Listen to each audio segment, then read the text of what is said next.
Good evening, everyone. Sounds like Suresh. There he is. So I think we're still short Scott, right? Yes, correct.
Well, it's 2 minutes after, so I think we'll go ahead and get started. We haven't heard from Scott indicating that he's not joining us, have we, Brett? He just arrived, Mayor. Oh, okay. So have you let him in? Yes, I did. Okay. Yeah, hi, Mayor. Okay, great. Okay, so let's go ahead and get started. Let's call the Johnston City Council meeting number 20-22 to order. Brett, roll call, please. Councilmember Cope. Here. Evans. Here. Martin. Here. Ready. Here. Soroka. Here.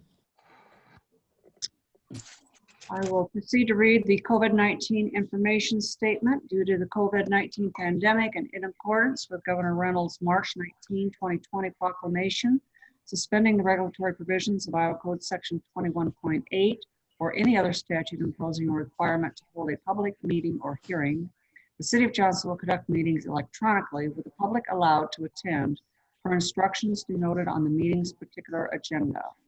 Meeting minutes will continue to be posted for the city's normal course of business. Let's move on to the next item on the agenda, and that is the welcome. And we'd like to welcome everyone that is with us this evening.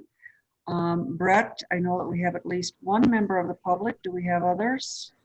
We have 26 members of the public attending there. Wow, we have quite a bit of participation this evening. Wonderful. Well, we just want to welcome everyone, and if you if there is a particular agenda item that you want to speak to, please wait for that agenda item to come up, and you can address the council at that time. If there is not an agenda item a specific agenda item that you're participating in the meeting for, there will be an opportunity to address the council under public communications, which will be coming up here shortly. The next item on the agenda is the agenda approval. Jim, do we have any changes to the agenda? Mayor, I would recommend that under public communications that we switch the items that we have, items B and C. Item C from Quarry Springs Outfitters is going to be a short report on the kayak activities this year with Beaver Creek and Terra Park. And then we have a presentation, a couple presentations on item B, and there may be significant discussion that occurs after that. So I thought for efficiency, it might be better to go ahead and let Quarry Springs give their short report and then get into the other item that we have on public communications. That makes sense to me. Is there any objection to doing that? Seeing none. Are there any other changes to the agenda? If not, do we have a motion to approve the agenda? So moved, Martin. Second, Cope. We have a motion and a second. Brett, vote please. Evans. Yes. Martin. Yes. Ready. Yep. Soroka, Yes. Coe. Yes. Motion passed. Moving on to public communications.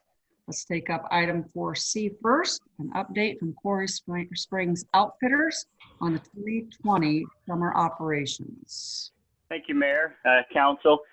Just say a couple words, and then I'll introduce Greg and Tiffany to give the update. But obviously, with COVID this year, it's been kind of a challenging year overall for a lot of recreational opportunities. So having the opportunity to have an outfitter that was able to provide some programming, utilizing first the water trails on Beaver Creek. I'm getting some feedback here. I'm not sure if everybody else is, but first of all, using Beaver Creek, and then the tough year of 2020 continued, and Beaver Creek pretty much dried up to a trickle. Being the group that they are, Greg and Tiffany with Quarry Springs were able to shift their business over to Terra Lake and utilize Terra Lake on the weekends as well as Tuesdays and Thursdays. And I know coming from our Parks Department and the Parks Board, we've appreciated everything that they've done in providing these recreational opportunities. And with that, I will turn it over to Greg and Tiffany and see if they have less feedback than I do right now. Good evening, everyone. How are you tonight? I think we're all great. Okay. Hey, the first thing we wanted to do is thank you for the opportunity to be a part of the community this year. We really had a good time. We learned a lot of things.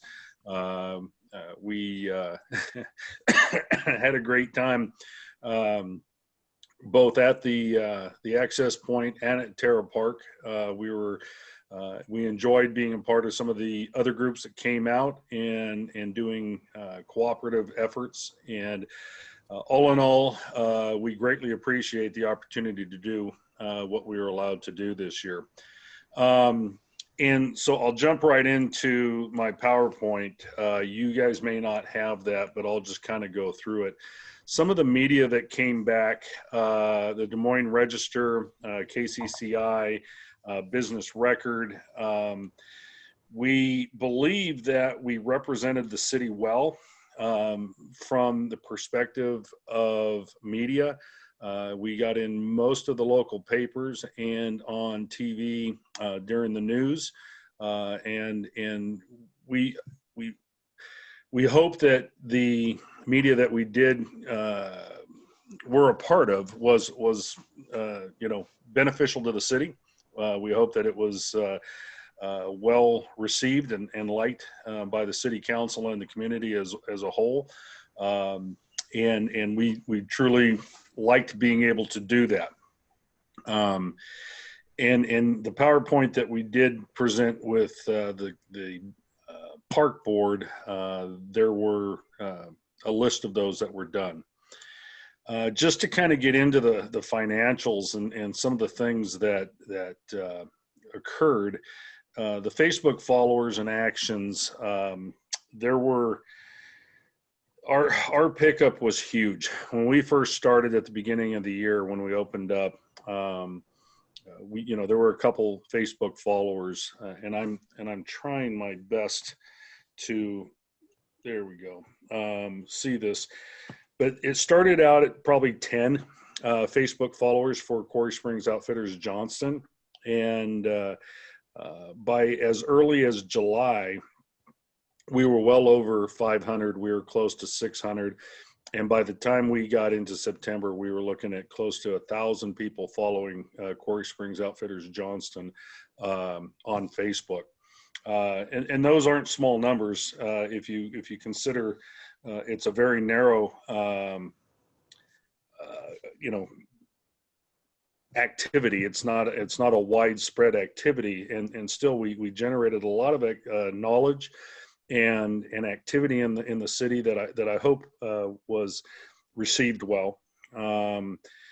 Total action on the page, it was a lot of direct clicks, website clicks, action button clicks, all related to the city of Johnston and the activities we provided there.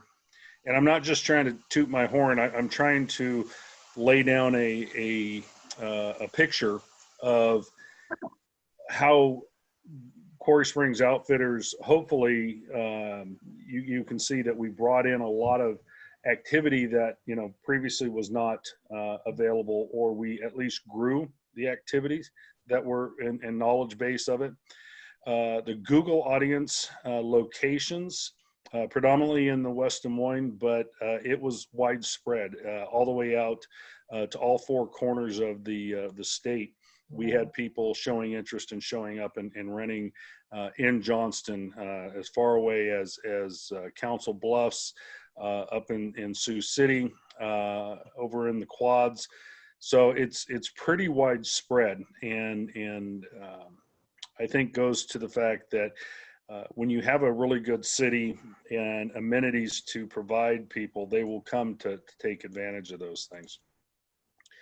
As far as reviews, I believe we had one, we were either a 4.9 or a 5 in our reviews. Some of them just listed off here: highly recommended, great experience, fun for the whole family, very nice people, and a great thing for people to get out and do. Rented kayaks at both locations, loved both. So really good reviews from the people that did use it. Now I'm going to get into the rental types, totals and types. If I can get this in here. I can't. All right. Single hour rentals in Johnston was 311 total single hour rentals. Single hour secondary additional hours were 29, 101 tandem hours rented, and 3 additional hours. That's a lot of rentals for a first year. And that was at Terra Park, and at Beaver Creek, it was 162. Grand total for Johnston was 606 total rentals.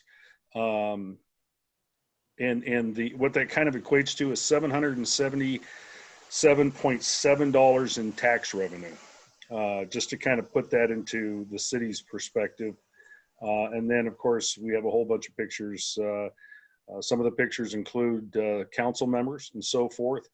We wanted to reach, we talked to John and the park board, and that's an obvious communication, but we also wanted to reach out to the city council at the end of the year here, just to say thank you, get your feedback, and as well, kind of put that out that I hope that you plan to do it again next year. And I hope that based on the actions this year, that we would be highly considered to continue working with the city of Johnston as the outfitter for kayak rentals here in the city of Johnston, and go from there. So that I'm going to stop at that for now. I do have one request after some feedback here, if you have any feedback, and we'll go from there. So I leave it open to you to, let us know, did we do a good job? What can we do better? And so forth. Well, I'll start. I thought it was just a great activity to offer to our residents this year. As you can see from the numbers, the response was amazing. 2 of those hours on Terra Lake were mine, and I thought it was great to have the experience on Terra Lake first before going out on Beaver Creek, because I'd never kayaked before. So I was able to, on gentle water without much obstruction, I was able to learn how to manipulate the kayak. So I really am looking forward to paddling down the creek next year. I've done that on a couple of occasions with someone else in the driver's seat, and it's a wonderful experience, a wonderful way to spend a summer afternoon. So looking forward to that next year. I think my only request is if we could get a little more water in Beaver Creek. Perhaps we could get more kayakers on Beaver Creek. But then maybe you're not in charge of the water. I wish I was. I wish I was.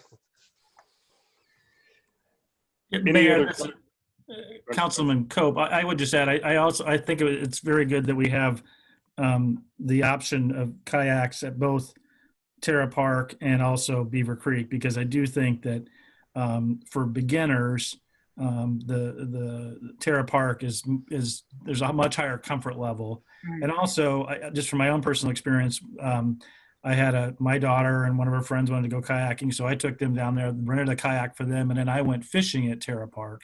And so I think it also enhances other uses of Terra Park as well. And so I would like us to, John, I'm sure you're thinking about, where we go from here, but I think that we should encourage, figuring out ways that we have, that we provide these kayaks, obviously, rent them, that we do it at both locations. Hi Yeah, there, what this- we are planning right now is we're looking at throwing together an RFQ probably mid to late December to be sent out to look at the rental business for next year. Obviously, Quarry Springs Outfitters will have full access and option to put in their qualifications. To be honest, I don't know how many outfitters that are even in this area, especially not ones that are fully equipped and ready to go and know the surroundings like they do. So certainly we need to put it out as a city as an RFQ, but we will definitely continue the work with putting out this program. Hey, thank you, guys. Thank you, John. Thank you, Greg, for making this happen. It's really wonderful that you have the kayaking thing, and I love going kayaking. I love being in the water. It's a really wonderful experience being there. Appreciate that.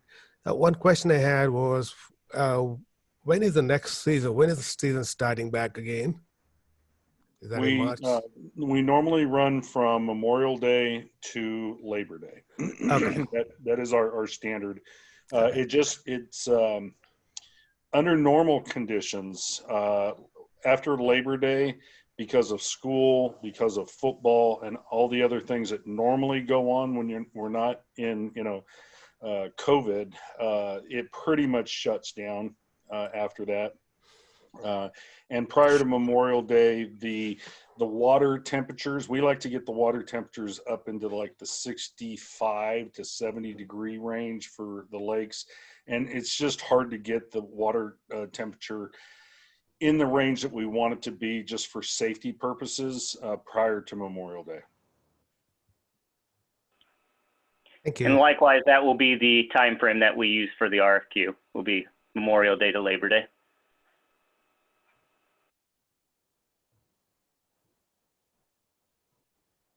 Anything else? Other comments? I have just one more comment, and it's actually more of a request.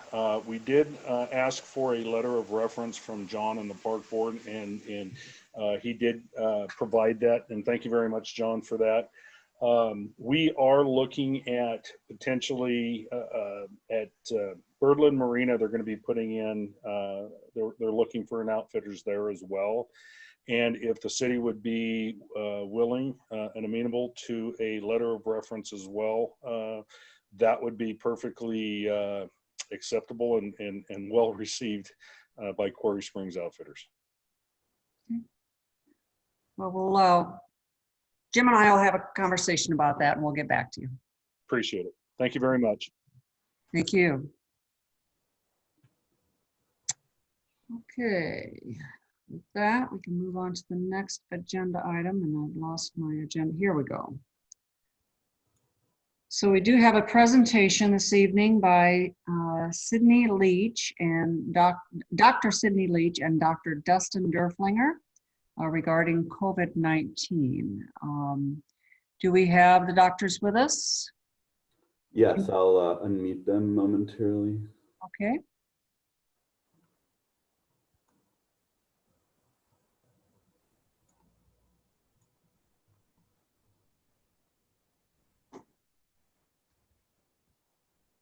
Hello. Okay, both doctors are able to speak. Okay. Doctors, I don't know who wants to go first or how you're going to do this. Are you going to do this in tandem? Uh, But anyway, I'll just turn it over to you and I'll let you make some introductions. It's my understanding that both of you are residents of Johnston. Yes. So welcome this evening and thank you for making Johnston your home. So with that, I'll turn it over to you. Well, thank you very much for having us. I do have about 4 or 5 slides. I'm not sure how I would get them on the screen, or we should go without them here at the start. I know Suresh has a copy of that as well. Yeah. Oh, hold on a second. I'll mail it to Brett, and Brett can put that up. Give me a second. Brett, do you know how to share? Yes, I should be able to get it up once I get it from Councilman Ward. Okay. Give me 1 second while I find the mail. Sorry. That's all right. I might as well get started while you're going with that. So the reason we are coming to you this evening is we need help. We need support. We need leaders like you to rally our community to join together and help us defeat COVID-19. My name is Dustin Derflinger, and I'm joined by Sydney Leach. We are both emergency physicians at Mercy One here in the Metro and have both been in practice for just over 10 years here in our home state. I have lived in Johnston during this time and married with 4 children, all under the age of 4. This is a wonderful community. There's much to be proud of. But let me start by saying this pandemic is unlike we or anyone has ever seen, unlike anything we have ever seen. As you know, at the start, COVID-19 was a learn as you go problem. In Iowa, we had the fortune to learn from the severely affected areas who had their surges first. Sadly, many lives were unnecessarily lost during that time. We have since learned a great deal. The medications you've probably heard of, remdesivir, dexamethasone, convalescent plasma, all can help, but none is perfect. Many people will continue to become severely ill with this virus. Some or many will still die. Vaccines seem to be on the horizon, but it's predicted that it will take 1 year to achieve full-scale distribution throughout the United States. Thank you for having us. We value your time and attention, so we'll try to speak efficiently and not dwell on minutia. There's much misinformation regarding COVID-19 and the pandemic, so first I want to highlight the challenges that this virus has presented. The first is asymptomatic transmission, which researchers believe could be causing Pardon me, Dustin. Pardon me, Dustin. Sorry, the slides are on, and if you want to tell which slide. I just want to throw up number 2. Okay. Thanks, Suresh. So often people have little to no symptoms, yet can still spread it to others. Some people can be pre-symptomatic, where they spread the virus before they first notice their symptoms. During my shifts, I wear an N95 mask with surgical mask over it, plus a plastic face shield. Yeah, we just keep it on that for now until City comes on. So I don't take these masks off except to eat or drink during our brief breaks when I take care of COVID-19 patients or patients known as PUIs or patients under investigation. Oh, we can go back to the number 2. So don't take masks off unless we're eating or drinking here. And I recently came home with a sore throat from working on my overnight shift on Thursday. Thought it could just be my basic allergies or slightly worse. 3 days before, I'd gone on a long run, 13 miles, pushing my 3 children in our triple stroller throughout Johnston. Sometimes you might see me doing that, but later Thursday evening, I found out I was COVID positive, basically from taking care of COVID patients. Since then, my wife has developed symptoms, and 3 of our children are possibly having mild illness as well, that including our 5-month-old. It's been truly eye-opening and highlights how easily it can be passed. Unfortunately, it's impossible to tell where one picks up COVID-19. So we can head back. Yeah, slide 2 is where we're at currently. So the virus can be aerolized. We know that, and it's been studied. All it takes is one person with the virus without a mask to infect many others in the room. Poor ventilation can assist with this. So can activities such as speaking, shouting, or singing. An early study over the summer showed that one student likely infected 116 others at an overnight high school retreat. The next challenge is that COVID-19 can affect anyone and isn't always expected who gets serious illness and who doesn't. There are a few risk factors that can lead to worse outcomes, such as obesity, diabetes, lung disease, such as COPD and asthma, and advanced age. We expect this, but as more recently, it's been reported that pregnant women and their unborn children are also at increased risk of more severe illness. And every so often, we are surprised who ends up on a ventilator or who may not survive. My first exposure to the seriousness of this virus was in May when I intubated a 75-year-old, otherwise healthy male who was still working at this time. He spent approximately a month on the ventilator and another month in the hospital. He was then discharged to rehab. I don't know how he's doing now, but I know after 2 months fighting for his life in the hospital, he was left without the ability to swallow or walk. It's doubtful he will get either of those back. We've both put patients younger than us on ventilators. I'm 4 years old. Those who do get sick and need admission to the hospital are in for a lonely battle. The only people they will see in person are those caring for them. There are no visitors in the hospital, as you probably know, in the COVID areas. This is to prevent illness from leaving the hospital as well as to prevent it from entering the hospital. This precaution also results in limiting visitors to patients without COVID in other areas of the hospital. Our hospital currently has a one visitor only policy for certain hours of the day. Many hospital patients are elderly and family who have family who advocate for them. This poses challenges and frustrations for family members as well as staff.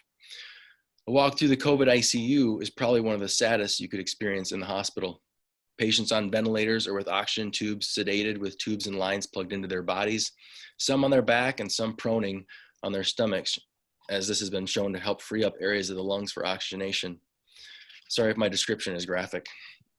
Lastly, while some focus on the death rate, which is not a very robust number, we often lose sight of the other effects. Patients that get admitted and have a prolonged course or possibly need rehab afterward, mounting bill upon bill that they may never recover from. The patients that develop long-standing disability as a result of the virus and can never return home. The virus can not only cause heart attack, pulmonary embolism, and stroke due to its pro-clotting factors, but it's been shown to leave long-standing effects on the heart once symptoms have resolved. These things don't just occur in the advanced age or patients with comorbidities that I mentioned before. This time I'll allow Sydney to discuss where we are currently and where we are going if we aren't able to slow the transmission of the virus. Thank you, Dustin, for that candid update. I hope all of you can hear me. So I am the Associate Director of the Emergency Department at Mercy One Des Moines campus. I'm an ER physician, and I'm also your Medical Director for Johnston Grimes Metro Fire. I'm a mom of 2 kids who attend schools in Johnston at Wallace and Summit, and the wife of a husband who works at John Deere and has been working at home in this office that I'm in right now since March. So moving on from these challenges, I wanted to update this group with where we are in the state of Iowa currently, as well as in Polk County.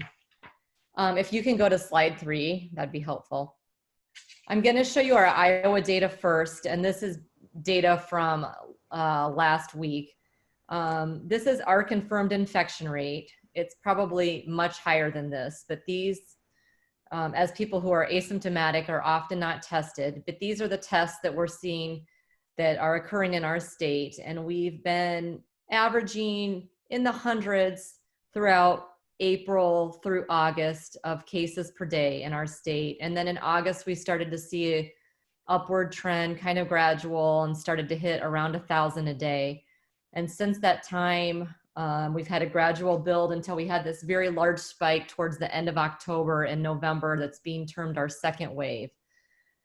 And now we're seeing numbers of 4,000, 5,000 a day. Sometimes on Mondays, it'll look like it's dipping down into the mid 2000s, but that's because there are not as many tests that occur on the weekends.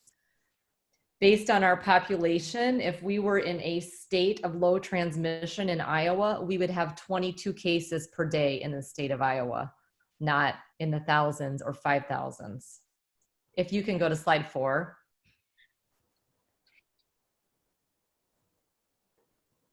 So what about Polk County? So any number less than 10 new cases per 100,000 people in 4 days is your goal.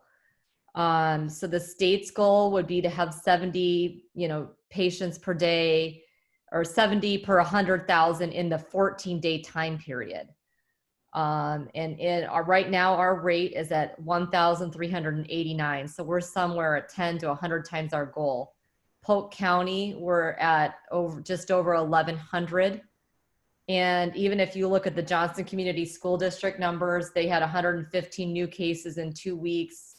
And if you take their 8,900 students and staff, they're at 1,200 per 100,000 population.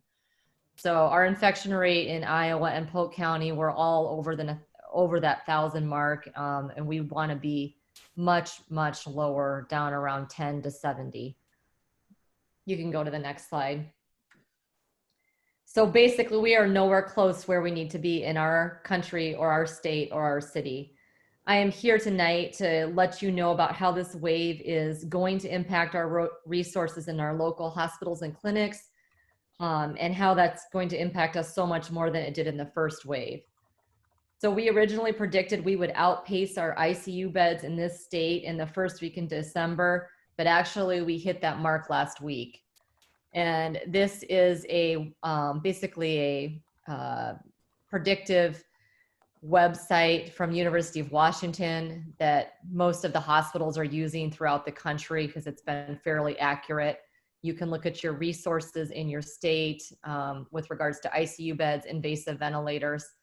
So this one, we felt this very much so in the last week in our state. Our hospitals ran out of ICU beds locally and throughout most of the state, and we were just kind of scrambling to find places to put patients. So what can hospitals do when we run out of beds? We can make temporary ICUs and operating rooms because they have the gases and the oxygen set up that we need for ICU patients. We can't just make them in any old rooms. We can recruit doctors and nurses from other states to help out when we have staffing shortages. But unfortunately, those doctors and nurses that work in critical areas like ICUs or emergency departments are hard to come by because most of the country is going through this second wave with us. The easiest thing that we can immediately do is to cancel elective surgeries that would require anticipated ICU care. For example, heart bypass surgery is sometimes somewhat elective, or brain tumor surgery can be an elective thing that you know is going to require an ICU bed for several days. So this is what happened last week here in Polk County and is continuing to happen. So for example, your brain tumor surgery may be postponed for a week or two or more, or your bypass surgery for your loved one may be postponed because it's not the most urgent one that day. We've also noticed that people who come in who are having a heart attack or a stroke or a severe car accident, who might normally end up in an ICU bed because they need that level of staff care, are being pushed to regular beds in the hospital with fewer nursing resources and fewer staff resources. And then again, people who have been waiting for other elective surgeries like their hip replacement or heart valve replacement have had them completely canceled for the time being. What about our healthcare staff resources? So last week, Mercy One, I know for a fact, had 140 staff out with COVID. Other metro hospitals were facing very similar severe shortages. Several of the local EMS agencies have had local outbreaks. As your medical director for your EMS service, I worry about our service or others nearby being impacted, as that could affect our timely care that we expect to deliver to those needing transport to a hospital. I worry also that once EMS gets the patient to a hospital, there will not be a nurse or a bed to care for that patient. The more the community spread, the thinner these resources are stretched in your community for EMS and clinics and hospitals. And I would argue that can Johnston run effectively if your healthcare system is being stretched to the breaking point? Probably not. Personally, what I observed is initially when this virus came in March, is most of the community as well as healthcare were worried. We didn't have enough PPE. In healthcare, we were very nervous about what we would bring home to our families. Many of us in the ER moved to separate locations from our families and lived for periods of weeks to months in an apartment or in a hotel, talking to our spouses and children over Zoom or over FaceTime or on the phone. When we did come home, we changed our clothes in the garage, and we never wore our wedding rings, our watches, or took anything into the hospital other than a plastic bag holding maybe some soda and a lunch and our car keys. But we eventually got used to taking care of patients and realized that when we did wear PPE and disinfected our ambulances, washed our hands, and were meticulous, that we were not catching it despite many patient interactions and treating many, many patients. So we were able to move back in with our families and reconnect. And as we did this, our community has also become more relaxed. We've gotten more used to this. That as people stopped wearing masks, basketball teams played games indoors with spectators without masks, and families and neighbors got together, the cases have rose and that we are now in an exponential growth period. Now we're seeing our hospital have more cases, and our healthcare workers are actually getting ill themselves, as Dr. Derblinger has experienced firsthand. But why? Because they're still mandated to wear the same gear, and we actually have more ample PPE supplies at the moment. It's now coming from community spread. Now it's less likely that I would bring the disease home from a shift after caring for and touching and taking care of multiple COVID patients each day. I'm probably more likely to pick this up from my kids or in the store or watching my kids' activities. Thank you, Sydney. So back to me. So what can we do as a community to help everyone survive this winter? The recommendations should be understood by now, as we are now many months in. Good personal hygiene and washing hands frequently, especially when in public. Social distancing or maintaining a distance of 6 feet or greater and avoiding group gatherings, and wearing masks when not able to distance. There's science behind the masks, and they do work. While the COVID-19 virus alone is smaller than the filtration of most masks, it does need a vector to travel from one person to another. That vector are respiratory secretions or droplets. Wearing a mask that helps prevent the transmission of these respiratory droplets. Not only do they block larger droplets, such as when we cough, they can also trap some smaller particles from exhalation or speaking alone. It's previously felt that masks were only to protect those around the wearer. However, more recently, it's been discovered that masks protect those wearing them as well. I like to think of masks this way, and I would urge you to as well. If you have to go to the grocery store and everyone is masking, there still may be asymptomatic carriers of COVID-19 leaving traces of the virus on items such as the checkout counter. But the amount of virus will be much less than if the asymptomatic carrier coughed or breathed on that counter without a mask. Therefore, lessening that viral load and lessening the chances of being transmitted to someone else. So we're hoping our time tonight was valuable to you in understanding the seriousness of COVID-19, its effects on our community, and why we should be concerned. As healthcare people, especially those in the emergency department, critical care units, and infectious disease specialties, we tend to be somewhat proud individuals. We see heartbreak and devastation almost daily, compartmentalize it, and then move on to the next patient. We do that every day.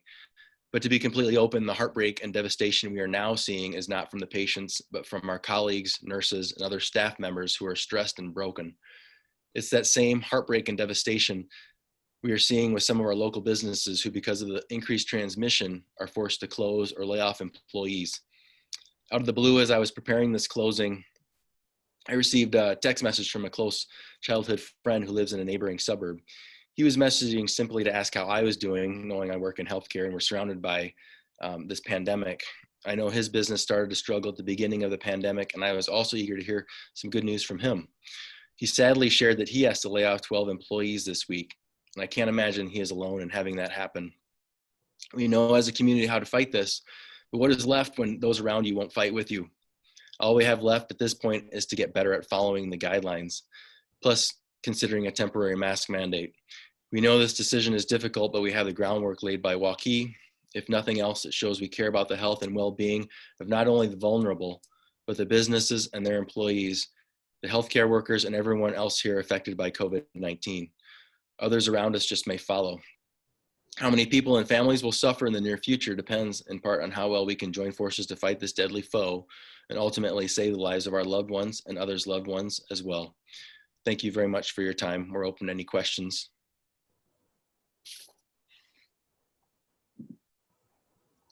Well, doctors, thank you for attending the meeting tonight and sharing this information with us. I think we've been receiving a lot of this information over the last week, and obviously, the information that we received tonight is pretty consistent with what we've been hearing over the past several days. But I think it's particularly impactful when it's coming from residents of our own community, as well as those who work in the medical field and have to deal with these cases every day. So thank you so much for being with us this evening.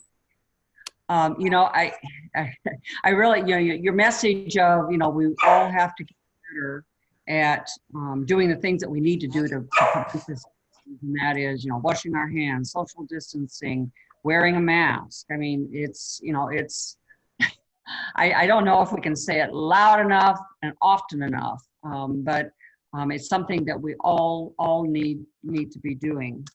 I am, you know, just before our meeting tonight, as you probably are aware, the governor made an announcement to Iowans about some additional measures she is taking to address this horrific disease.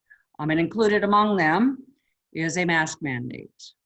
You know, we haven't had an opportunity to parse all of the words in the proclamation yet, but it appears just on first glance that that mask mandate will apply in many of the situations where we, you know, where we had previously had some concerns that people were not wearing masks, and probably in all the situations where the proclamations and the ordinances of other communities that have passed apply. So I think the governor has taken the action that we need to have a mask mandate in place. But that's you know, that's not enough. We all need to take personal responsibility for making sure that we are doing the things that we can to stop this disease, mitigate this disease. But we as a city, and I've been having a lot of conversation with Jim Sanders, the city administrator, as well as with our communications director, on what we can be doing to, you know, to heighten the sensitivity around this, communicate to our residents what they need to be doing, and impressing on them why we all need to do, you know, do our part to, you know, to stop the spread of this disease in our community and elsewhere. So I don't think I have a question for you. I do want to say that, you know, the comment was made that the death rate is not a very robust number. Well, somebody in that age group, which is me, every day when I see that number is in the 25 range, that looks pretty darn robust to me. It gets my attention. So, you know, all these numbers are much higher than what we want them to be, but hopefully, and I also saw where the governor, you know, issued some restrictions on elective surgeries this evening as well. So hopefully we have what we need, at least in terms of, you know, the directive from the state government now, as well as the, you know, the commitment and the responsibility of our residents across the state to do what needs to be done. So anyway, with that, I'm going to see if anybody else has any other questions or comments. Mayor, I do have a question for the two doctors. Okay. So I apologize because I'm sure that both doctors haven't had a chance to fully digest the governor's latest proclamation. But I do not think it's gone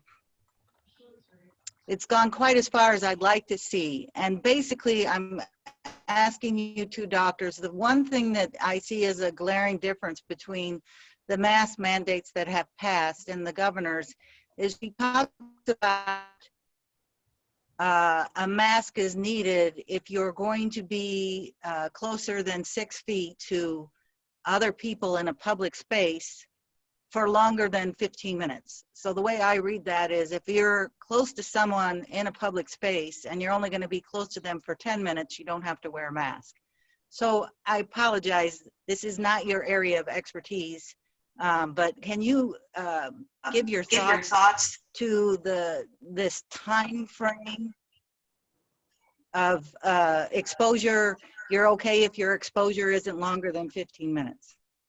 Absolutely. Am I on? Yeah. So I also had some large disappointment with that announcement. While it is a mask mandate of such, it takes seconds to transmit COVID to someone else. and I think there will still be quite a few people slipping through the cracks. I mean, how long does it take you to go into the convenience store and purchase something, or into the grocery store or the hardware store for essentials? So I think we're missing quite a bit of what we could be doing here. Yeah, I would agree. This is Sydney Leach, and my thought was the same. I mean, I'm happy that there have been, let's say, increased mandates, but I don't think it went quite far enough, especially the 15-minute time period, because all it takes is one cough for 1 second, and just what you're talking about. I mean, I don't know how many patients that work in convenience stores that I've taken care of, and I don't know many people that are hanging out in the convenience store for 30 or 45 minutes or much longer than 15. And they seem to be a particularly vulnerable population.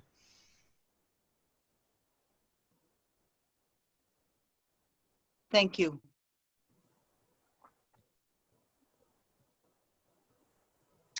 Other questions or comments from council members?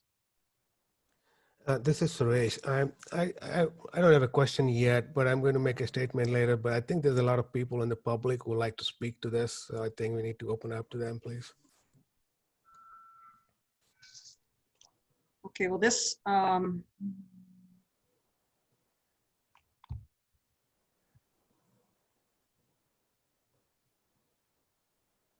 we typically don't take public, well, we'll take comment tonight. We generally do not take public comment on an item that was not on the agenda as an action item, but others in our community probably have opinions on this issue, so we'll take those comments. I don't know who's out. I don't have the names of the individuals. Brett, can you provide some guidance here on who might want to speak? Yes, Mayor, there are 4 individuals that have raised their hand to speak. Okay, can you tell me who they are? Yes. Jen James. Okay. And I'm gonna mess this up, I'm certain, but Dr. Kanwal Shuhan, Marcy Cordero, and several have subsequent to me saying 4 raise their hands now. Grant Guter, Abigail Wharton, Audrey Allen, Jenna Woodsmall, and Peggy, just first name Peggy. Okay. Again, I just want to, I want to remind everyone that we added this as an agenda item with, specific people who wanted to address the council on this item. We generally do not take comments from the public under public communications in response to a presentation, but we will do it tonight. But please keep your comments as brief as possible, and if you can avoid repeating what someone else has said, that would be appreciated as well. So with that, looks like Jen James. Brett, can you let her in, please? Yes, she should be all set. Good evening. I included myself in the raised hand for public comment regarding a recent crime, so please keep me in the queue for public comment. I'm a community pharmacist. I have 110% mask wearing at work. Thank you, both of you, physicians, for your service, and for all those first responders, and I can't support a mask mandate enough. Okay, Jen, you wanted to speak on another issue? I do. I had a recent crime in my home and wanted to thank first responders, the police and detectives that helped me, and share a little bit of my story at the end of the meeting. Okay, well, you're on deck right now. Please share whatever you would like to share with the council. Certainly. So I'm a resident in Northland neighborhood, adjacent to the library off of Merle Hay Road. And I awoke Sunday morning at 3 a.m. with an intruder upstairs in my home. I at first thought it was a teenager. They had apparently been in my home for a while and had taken all of our key fobs and electronics, backpacks, purses. They spent some time in my neighborhoods dumping some stuff, and the police response was very fast. Luckily, we had some bank fraud alerts They got video. They got our vehicle back that they had ditched in Urbandale. So partnering with Urbandale Police and very rapid response, great kindness, professionalism. Really, I can't thank these guys enough. I know with COVID, I can't bring them cookies anymore. And I just wanted to publicly, Sergeant Kyle McLean was here for quite a while and called people in from their slumber to work the case, worked with Detective Miles Schrade, further conversations yesterday and again a couple times today, and just want to say thank you so much. Well, thank you, Jen, for sharing that. I know that Chief McDaniel is on the in the meeting tonight, so he can carry some of your message back to the officers that were involved. So thank you. Brett, I think you said Dr. Conwell was next. Correct. Okay. He's set to speak.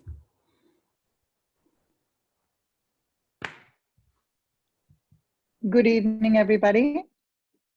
Brett, I would like to start to say that you butcher my name. This is Kanwal Chauhan. I am one of the physicians. Let me interrupt you.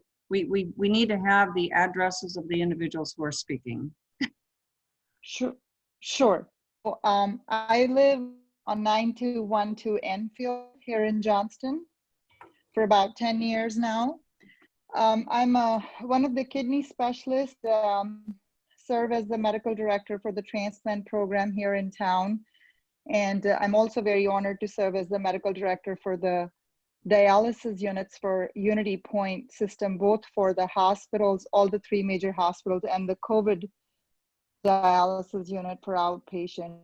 I want to thank my colleagues, both, and I think they both did a great, they call people like me once in a while when the kidneys are failing. And unfortunately with the COVID pandemic, this is one of the things that does lead to kidney failure, and, here we're going to put behind us. So we have few minutes but I did want to share, my part of the story.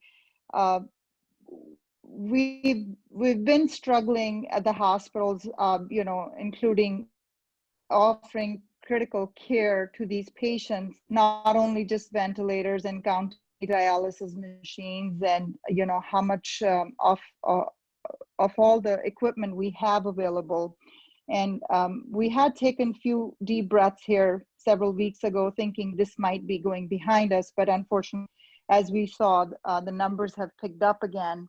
I'll share with you guys. I mean, a lot of times I hear, I'm young, I'll be fine. I have lost several patients, very dear patients, with the youngest one being 32 and the oldest one being 1.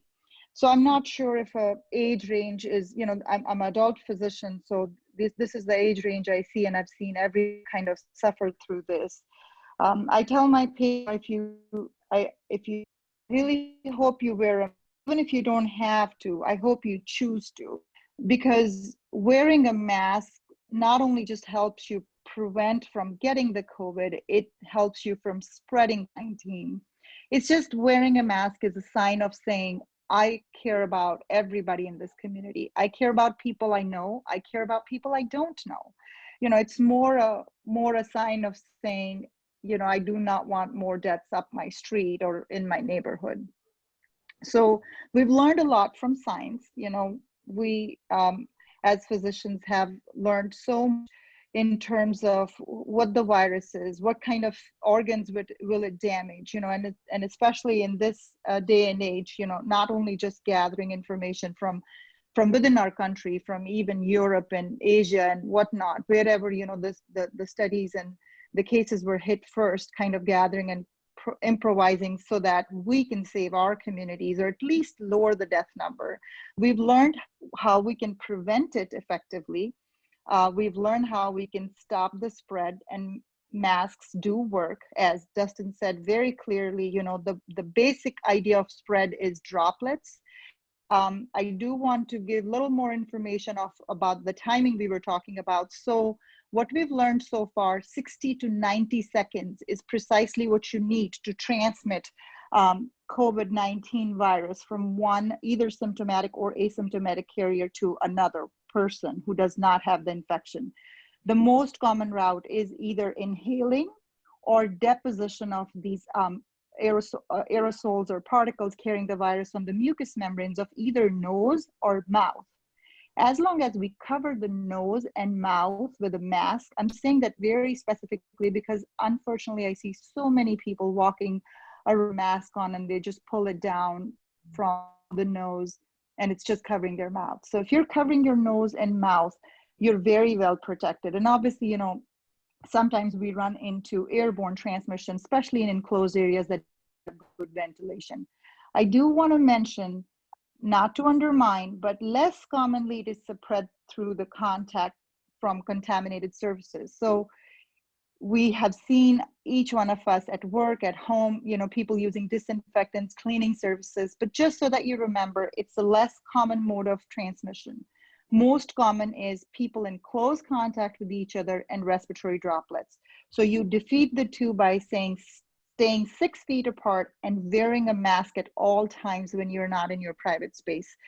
You know, I know I get this question asked so many times, and I feel like Dustin has already been touched by this. So many of my family members and friends tell me, and I know they do care of us, and their question is, aren't you scared? You take care of these ICU patients, aren't you worried? Like if you would get it? And honestly, you know, it's almost like a battlefield to say this. It's just like you have a huge, you know, burden, and it's just a room at a time and one day at a time, and you lose a few every day and you win a few every day, and you just don't have time to think, what if it happens to me?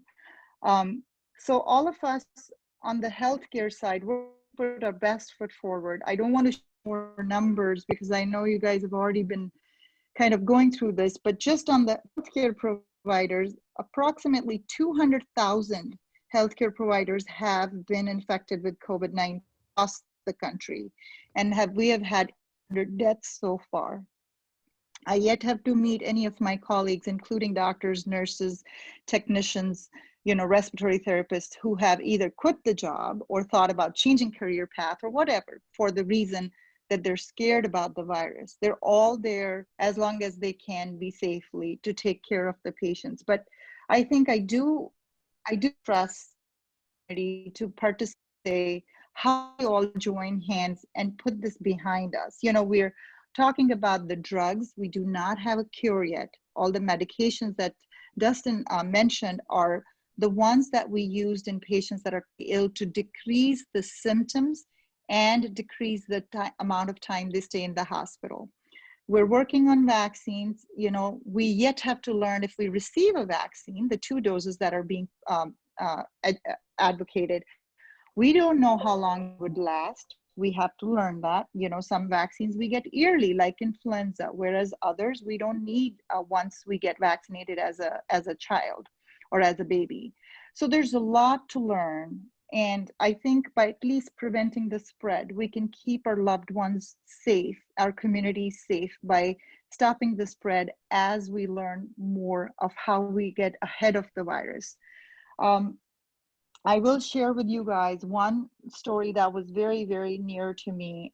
I also serve as I said, the medical director for the transplant program. We were evaluating a patient, 60-year-old guy coming in to get a kidney transplant done. I get through my whole talk with him and he says, "Doc, I just want to let you know I lost my son 2 weeks ago." Obviously, it had nothing to do with his visit with me.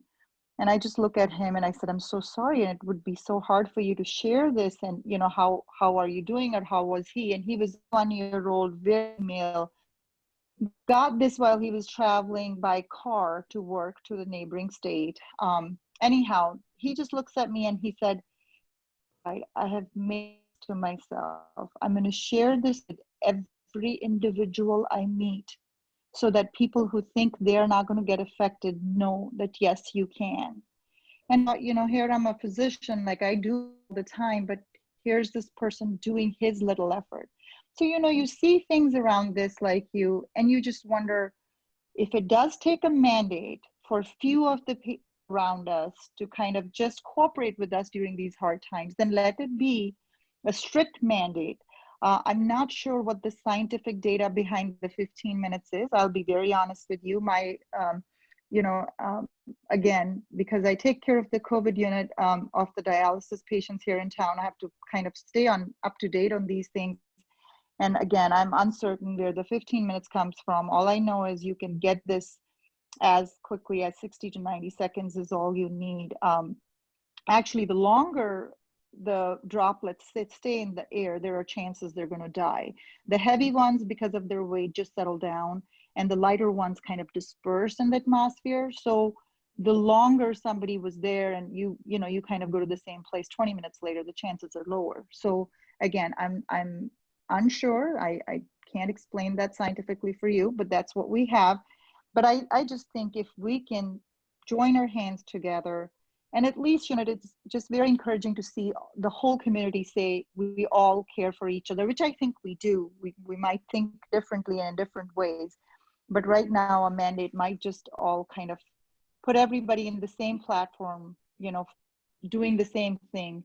And I'm sure when this is behind us, we'll look back at it and we'll say, we're so glad, we were the leaders among our neighbors and neighboring communities to do this. And I'm sure others will follow once they see the results. Thank you very much for your time. And I longer than I should have taken to make a comment. Thank you. Thank you, Doctor. Brett, I think you mentioned Marcy Cordero is on. Yes. Would like to speak? Okay. Good evening. Thank you for this opportunity to speak, and thank you all of you for your public service. My name is Marcy Cordero. I live at 6818 Jules Verne Court here in Johnston, and I'm here to speak about temporary mask mandate in Johnston and encourage this practice. I am a registered nurse, and although I'm not a frontline worker, in my current position, I am doing contact tracing and case management, and I have seen how quickly this virus spreads. The doctors have shared so much good information this evening. I just wanted to share a few more reasons I think a mask mandate is so important. Our school district, as well as most neighboring districts around us, have obtained a waiver from the state allowing for 100% remote learning for our students to help protect students, staff, and families. 94 of our 99 counties in Iowa report a positivity rate of greater than 15% based on the past 14-day average. Polk County's is 20.5%. As a reminder, the World Health Organization has recommended a threshold of 5% for governments to use in determining when to open or close. We are way past that mark. The leaders of all our major healthcare centers in Des Moines, Unity Point, Mercy One, Broadlawns, and the VA, have come together to create a PSA about the importance of using our mitigation measures. Faith leaders in Iowa just today have called on Governor Reynolds to sign a statewide mask mandate. And the Iowa Public Health Association has also called on Governor Reynolds to issue a statewide mask mandate. There's much we can't do and don't know about COVID, but one of the things we do know is that these mitigation measures of masking, social distancing, and hand washing do work. We need to use these tools that we have to help protect our community. A citywide mask mandate shows our community that we care and that we value the health and safety of all our residents. Wear a mask, stay safe, and thanks for your time. And wash your hands. Yes. Thanks, Marcy. Brett, who else do we have? Grant Guter, I believe, would be next. Okay.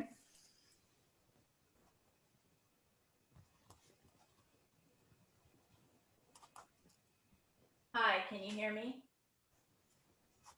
Yes, we can. Okay, I'm using my son's computer. This is Amy Guider. That's why you see the tomato up there as the image of Grant Guider. I live on 6896 Northwest Trail Ridge Drive in Johnston. And I'd like to thank the doctors from Mercy One for taking their time to go over the information that they have shared, and to thank everybody on the city council and everything you do for Johnston. I have already written every council member this week in regards to hopefully having a temporary mask mandate for the city of Johnston. And I'd like to quote a doctor from Unity Point. This was I think on Tuesday, last Tuesday, Dr. Austin Baith says the definition of insanity is doing the same thing over and over and expecting a different result. Something more needs to be done, and it needs to be done decisively, says Dr. Baith. So unfortunately, the situation or the reality we are in is that the burden of making decisions is put on local levels. It's put on county supervisors and you as city council members. So you have the ability to be proactive and to protect the citizens that you represent. And I'm hoping with all the information you've received tonight, from the doctors, from citizens, that you will decide to do something and not nothing. So wearing a mask is a moral decision and not a political decision. And I know the governor issued new mitigation efforts tonight, but I don't know anybody that is going to look at their watch and walk into a grocery store and say, okay, I'm only in here for 5 minutes. I'm going to time it. I'm going to stay away from everybody, 6 feet. I just don't think these are realistic mitigation efforts of putting a time limit on whether or not you should do the right thing and wear a mask to protect somebody. So in closing, I ask that you remember what the doctors have shared with their information from Mercy One and what Dr. Baith was quoted from Unity Point, and that we do something as a community to not overwhelm the hospitals like we already have, and that we remember that insanity is doing the same thing over and over again and expecting a different result. And thank you for allowing everyone the time to speak tonight. Thank you, Amy. Brett, do we have others? Yes, 4 more. Next is Abigail Wharton. Okay, Abigail? Good evening, Mayor and Council. My name is Abigail Wharton. I am a freshman here in Johnston. I have been all online. Abigail, can you tell us what your address is, please? We need it for the record. Oh, yes. I live at 8724 Wooded Point Drive in Johnston. Okay, I'm a freshman here in Johnston. I have been all online since the second day of school when I realized that the safest option for my family and I was to stay home. The virus is out of control. The community spread is high. There are more and more positive cases each day.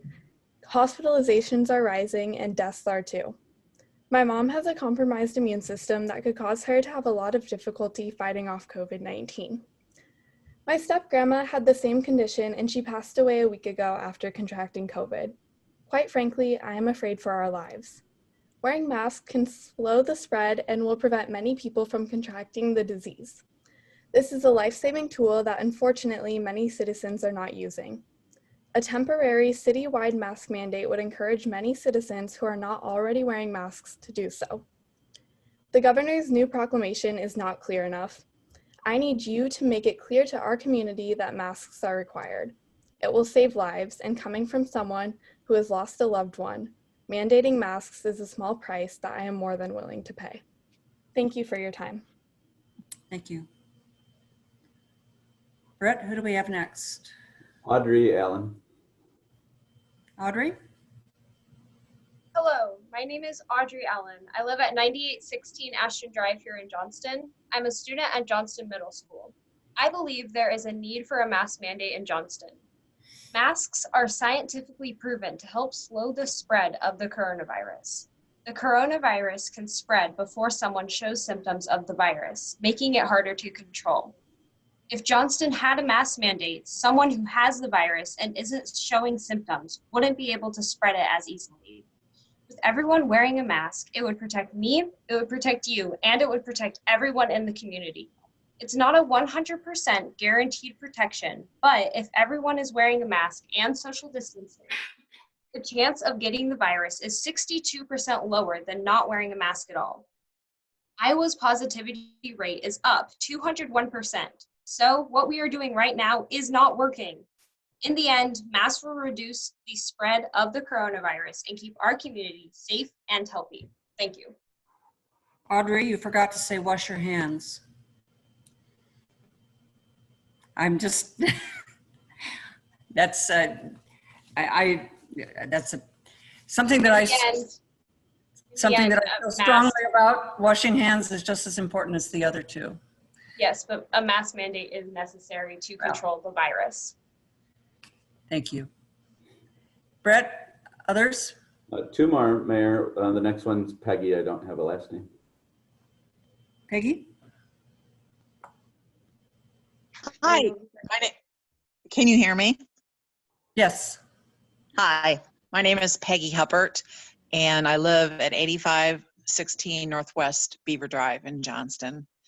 Boy, I really want to thank those young women who just spoke. You did an excellent job, and I'm so proud to live in a community that has wonderful young people like you who will come to a public meeting and speak so articulately for something they believe in. Thank you. I'm in a high risk category, and I'm always, whenever I have to go out in Johnston to run necessary errands, I am disappointed by the number of people I see not wearing masks. With the state of affairs that we've heard from the physicians today, what we've been hearing consistently, as a resident of Johnston, I really encourage the city council to consider a temporary mask mandate for our community. I think it's warranted. I think it's necessary. I'm the executive director for NAMI Iowa. I'm not a medical professional, but I do know the mental health consequences of this pandemic, and they are significant. We are seeing an increase in suicides. There was just a story on the news tonight about life flight having to be used more frequently, constantly, to bring in victims of COVID-19, but also suicide attempts are coming in. Suicide attempts are up significantly, as are cases of anxiety and depression in Iowa and across the nation. So that's another unfortunate side effect of this pandemic that we are going to be seeing for years into the future. So I think the time is now to take action. I hope you do so. Thank you. Thank you. Brett? Okay, last one, Mayor. Jenna Woodsmall. Okay, Jenna? Hi, my name's Jenna Woodsmall. I live at 3001 Southeast Stonegate Drive, which is actually in Grimes, but I am a junior at Johnston High School. As a student and a part-time worker at two different jobs, I've definitely seen the fatigue that I myself am feeling. So I know that a lot of people are struggling to continue keeping up with masks and the guidelines. But as we're seeing and as the doctors shared, our situation is getting worse at the moment. And when things get worse, we need to take action. And while the mayor has made an effort, and I appreciate her effort, it frankly is lackluster. And I think the city of Johnston needs to do more. And it is for those reasons that I urge you to institute a mask mandate. Thank you for your time. Thank you. Brett, is that everyone? That is everyone, Mayor. Okay. Well, again, this is not an agenda item for action this evening, but if the council has comments that they would like to make or questions, certainly this would be the time to share those. So this is Suresh. I don't have a question, but I'd like to make a little statement on this, if that's okay. Okay. I know you just heard it all from the frontline doctors and the public on what the COVID cases are. The COVID cases, hospitalization, and deaths are all increasing exponentially in our state. According to coronavirus.iowa.gov, as of 1st October, 12,101 Iowans had tested positive for COVID, as of 15th November, yesterday is 52,062 Iowans tested. That's a 330% increase in 45 days. As of Friday, the 14-day positivity rate in Polk County was 20.8, and that has gone from 1st October at 7% to 15th November is 20.8. In Johnston, the 14-day positivity rate is 21%, which means the virus is more prevalent than we know from the tests. This tells us that if we do not implement safety measures immediately, the positivity rate will skyrocket. The data shows that we need to be proactive rather than reactive if we want to save lives. Many doctors and available data predict that this trend will continue to grow exponentially unless we implement plans in our community to slow the spread of COVID-19. You just heard 3 doctors speak about it. And while we're hopeful that a vaccine will be available soon, a couple of pharmaceutical companies have announced vaccine, but it won't be available to us, general public, until at least of April 2021. Therefore, now we must do something to slow the spread of coronavirus until these solutions are available. We need to have a mask mandate in our community to keep everyone safe and healthy as possible. Medical personnel are overwhelmed, as we heard from Dr. Delfringer and Dr. Leach, and how it has overwhelmed the hospitals, the healthcare workers. And citywide masks could not only lessen the burden on medical professionals carried, it could also save lives.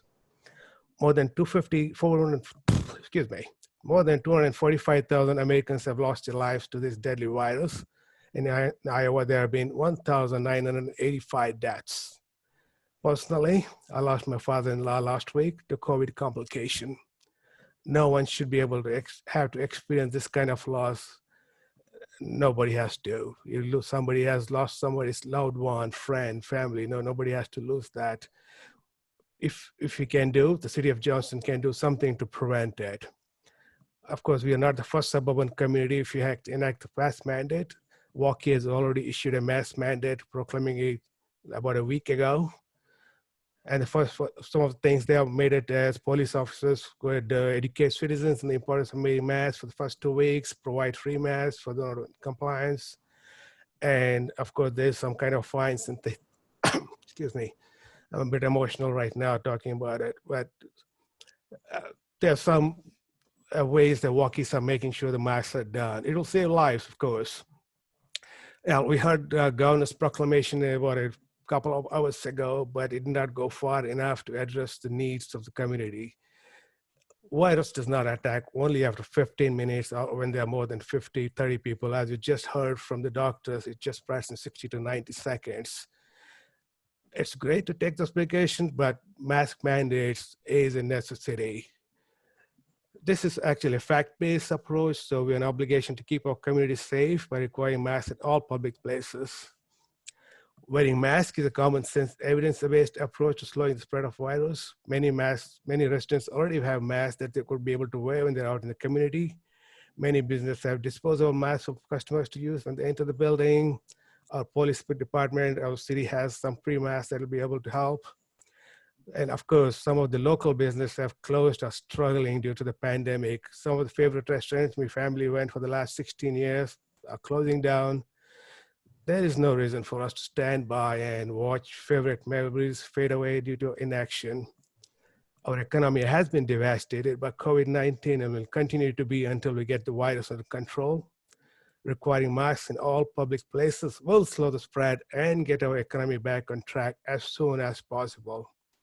Not only should we do it for the safety of people, but for the safety of economy. We're all aware how the virus has affected our economy in the first wave earlier this year. There are some businesses already recommend masks in Johnston. I'm really proud of them. Of course, we as the leaders, we have a choice to make. We have many leaders in our community who have tough decisions daily in their professions and in their lives. They are looking at us. I think we should set an example. We're all elected by the residents of Johnston to make the tough decisions to protect them. We need to rise to the occasion and make the right decision to prevent further damage to our city and its wonderful residents by enacting a mask mandate. You may have also seen the communication from Dr. Laura Kasser, the superintendent of our school districts, pleading with the community to follow safety measures. We are proud of our educators and all the work they're doing to provide our students with the best education possible, given the circumstances. But I think today I'm requesting that we stand with them as a team and answer Dr. Case's call to community that follows mask wearing guidelines. Let's defeat this virus. The path to victory starts here by enacting a mask mandate in the city of Johnston. It is crucial that we enact a citywide mask as soon as possible. Our cases are rising, vaccine not available in the immediate future, our health cases are overwhelmed, our economy is suffering, and people are losing their lives. If the mask mandate can alleviate even some of these difficulties, will be worth that. We are now past the point of saying if, it's already here. So we need to enact this and do something about it. I know it's not right now, I'm not sure what's the next process is, but I was thinking of ask a kind of emotion of something that we can talk about, have a discussion of having a mask mandate within the city. I'm not sure if that's possible today, or we can meet again in an emergency meeting in a day or two to make that happen. So let's make that choice, let's make that decision. And that's all I had to say about this. It would need to be an action item on our agenda, which it is not, Suresh or Councilmember Reddy. But I do want to give other council members an opportunity to make any statements that they would like to make.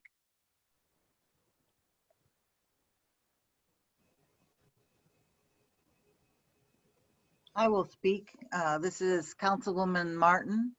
I agree that we should proceed as quickly as possible to a discussion of having a mask mandate in the city of Johnston.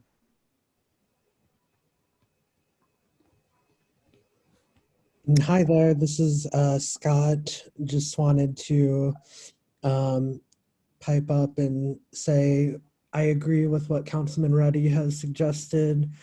I think it would make a lot of sense to follow in the footsteps of some other communities like Muscatine, Iowa City, Mount Vernon, Des Moines, Cedar Falls, Waterloo, Gutenberg, Dubuque, Waukee, Harrison County, Greene County, and Dubuque County in looking at a potential mask mandate.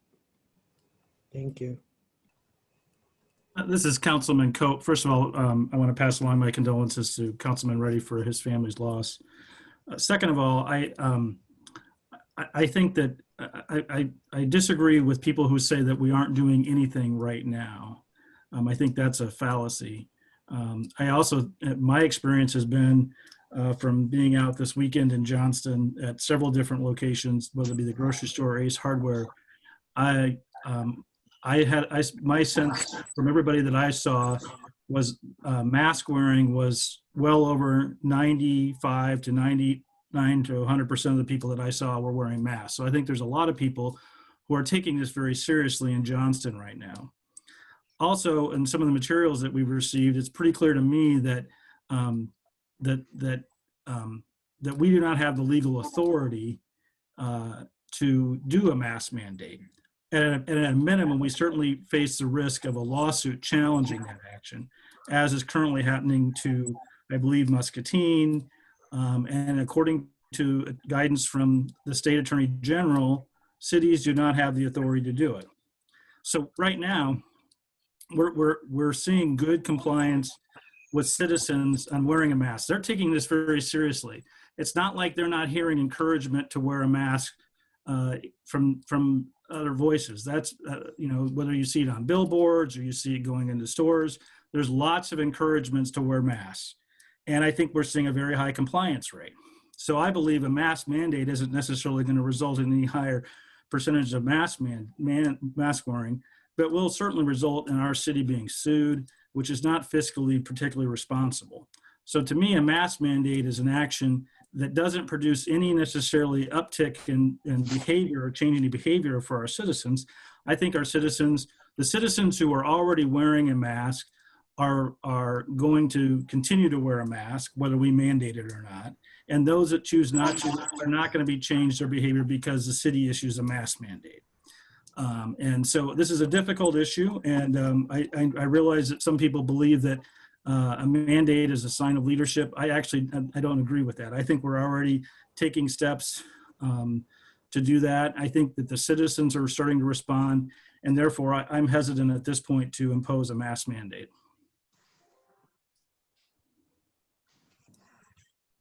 Would anyone else like, oh, go ahead. Yeah, I'll finish it up here. I'm kind of stuck because I agree with both sides. The one thing I really like is that people took the time tonight to come and talk to us. And I think if more people just did that in their own neighborhoods, or at sporting, well, there aren't any sporting events now, but just talk to your neighbors, talk to your friends, talk to your family. I also, like Tom, I was out this weekend. I wear a mask whenever I leave my house, but everywhere I went, there was a very strong, people were wearing masks. I mean, people are taking this very seriously. As you know, I had it here in my home. We take it very seriously. And I don't know if a mandate is really the way to go. I think a mandate could almost, some people will take a mandate the wrong way. They will not take it as a positive thing to protect each other. They will take it as it's a negative and Big Brother is looking down on you. And so I guess I'm open to more discussion about it, but I think we just continue to talk. We continue to reach out to anybody and everybody that wants to listen. It's all over social media. It's all over the news.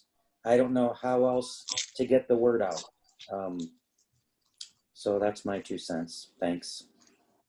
Yeah, I would just like to add that I would certainly be willing to consider requiring a mask be worn in all of our public buildings, which, if you read the material from the Attorney General's office, is something that we certainly have the authority to do.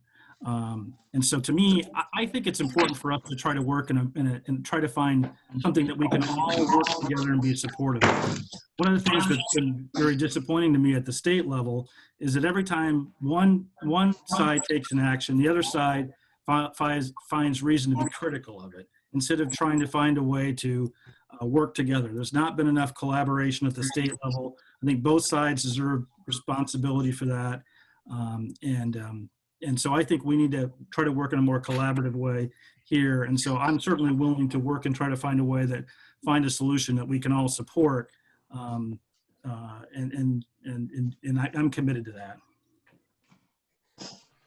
This is Suresh. I'd like to add a little bit on this. I know Waukee has did a mandate 2 weeks ago. I'm just curious to know, has there been, maybe it's to the lawyer Tim Pearson, has there been any kind of a code or somebody taking action against the city of Waukee on this?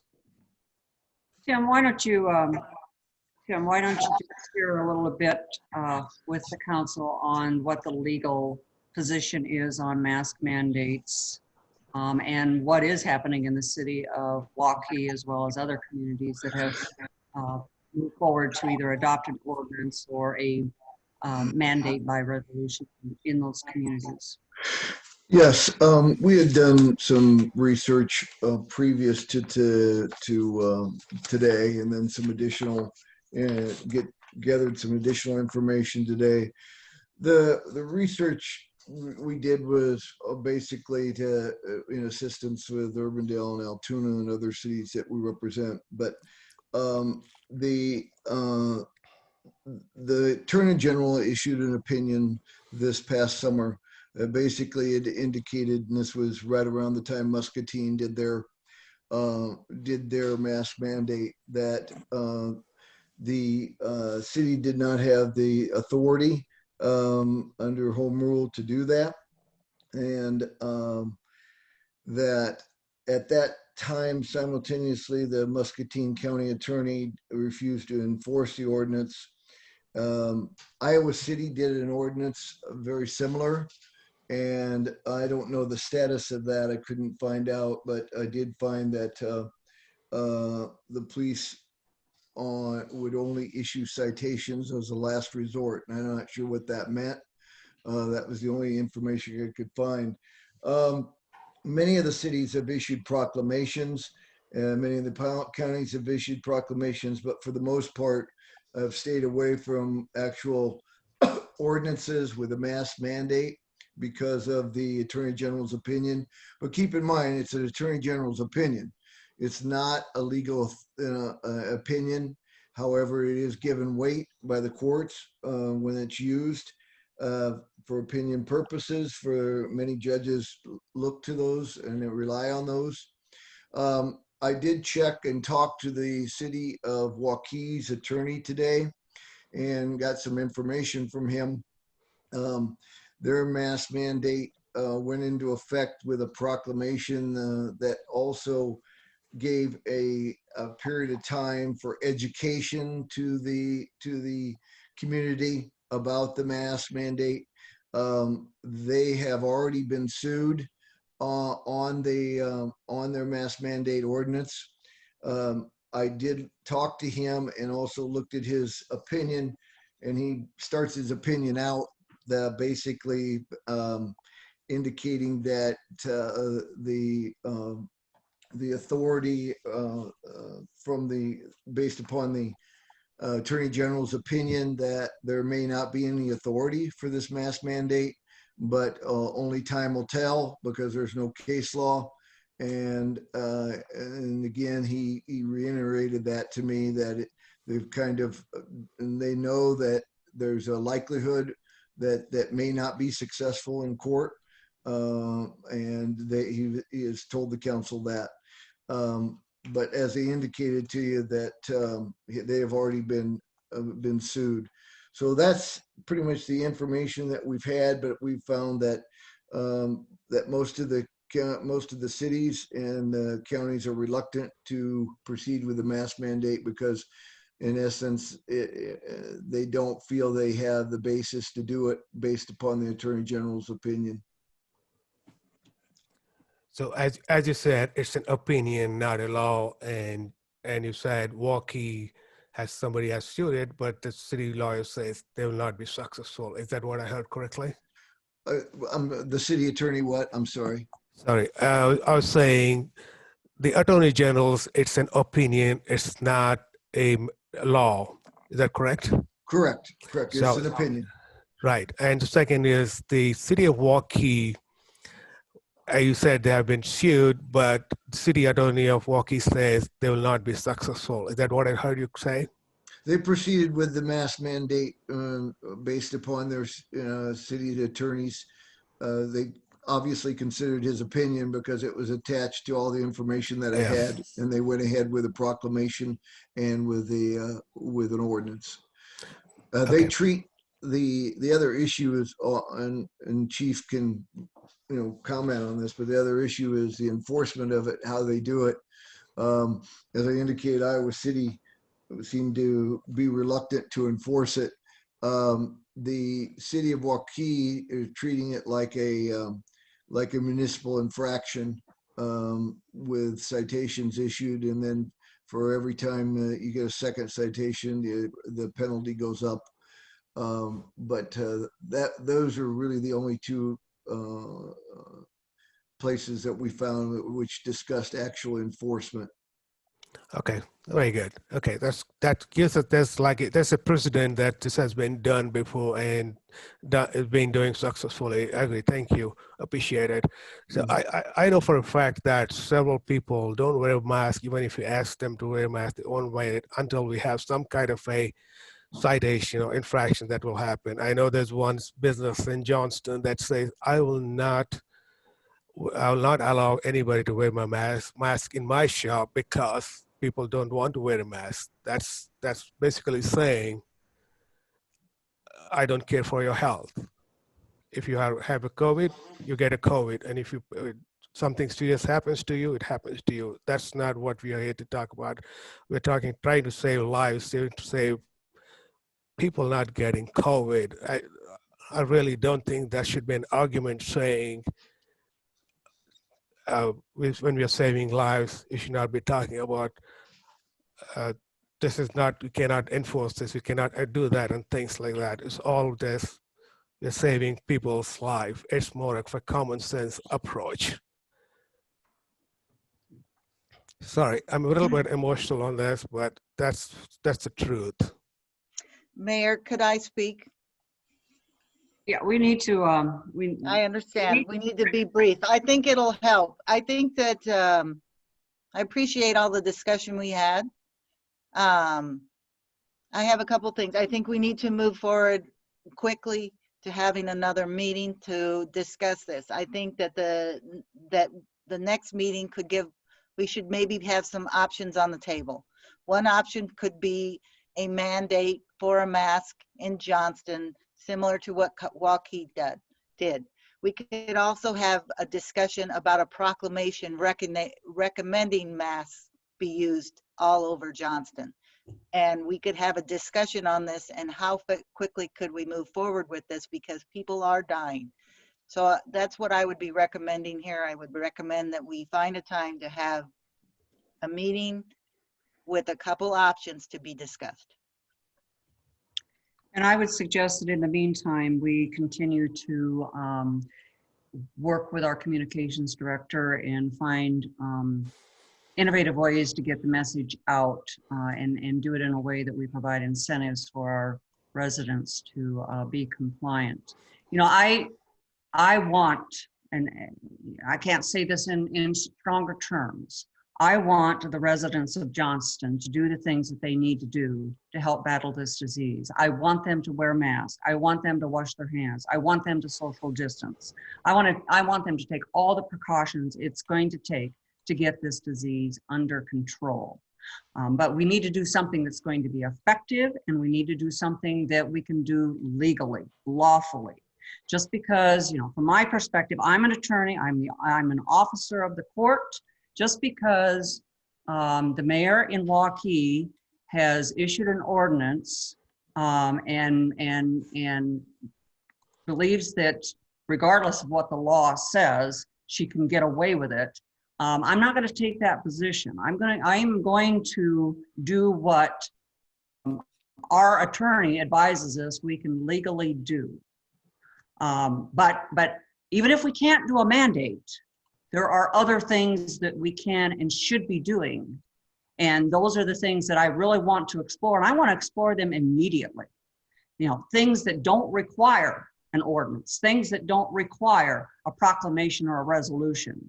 Those are the things that I was doing last week and the week before, and will, you know, want to do tomorrow to try and get this disease under control. So, you know, we can schedule something for 2 weeks from now at our city council meeting, or, you know, I am open to hearing from any of you 24 hours a day, 7 days a week on things that we can be doing now to address this disease and get it under control. So I want to hear from all of you, and I want to take action quickly, effectively, and do it in a way that's legal. Mayor, I know you don't want to prolong this conversation, but I just want to add a couple of things. One, I think if we, you know, I think Councilwoman Martin has thrown out a couple of good suggestions about possible discussion items. I think a couple of things we would need to consider. I would add a third option as well, would be whether to establish some sort of mask requirement in our public facilities as another option on that list. Because I think that's a separate issue. The other thing I think we have to consider is to what extent, if the city is going to have a mask mandate, either you know, citywide, how will the enforcement look? Because to me, that's one of the really challenging issues of this. How do you enforce it, and how do you effectively enforce it? I think that is a major, major challenge. And so I think that if you're going to talk about a mandate, you've got to figure out, are we going to have an enforcement tool in that? And that's going to require, I think, an important part of the discussion. So, and that's what troubles me a little bit of trying to have a meeting very quickly, is because I think we have to look at some options around that. And so that would be my only concern that I would add there as well. And I also think that, you know, again, I think to say that we haven't been doing anything, or that not enough has been done, ignores the fact that I think all of us have been demonstrating through our own behavior of wearing masks and encouraging our neighbors, several of the things that Councilman Evans talked about.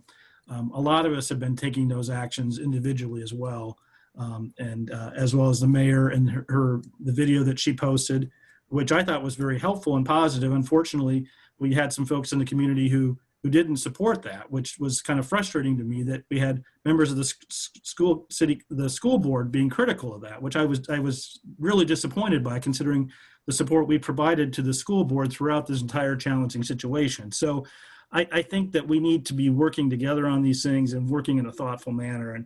And so I just would encourage us to continue to do that. I agree. Thank you. Any Sorry, other can I comments? just add 2 quick comments? Now my brain got going after one thing, this isn't for tonight, but for perhaps a potential next meeting or whatnot. I thought that we might have already given guidance to require mask or face coverings in public buildings. So that'd just be good to get an update on that, if that is still the case or not. And then second is just a question for Tim. So I was trying to digest some materials in the Ames City Council memo that you had sent over. So it looked like when I was reading it that it said the March 24th guidance issued by the Iowa Attorney General's office was an informal opinion, and it said it went on to clarify it's considered persuasive but not authoritative. And then I think it also said it's important to note, however, that the AG's opinions with the current public health related issues is lacking an analysis of home rule. And so I was just wondering if that is still the current case of the matter, or if Ames has issued any other memos since then, or is this July 10th memo still the most recent? Yeah, we looked all over for that and to see if there were any other Attorney General opinions. And the one that was dated, I believe, excuse me, it was dated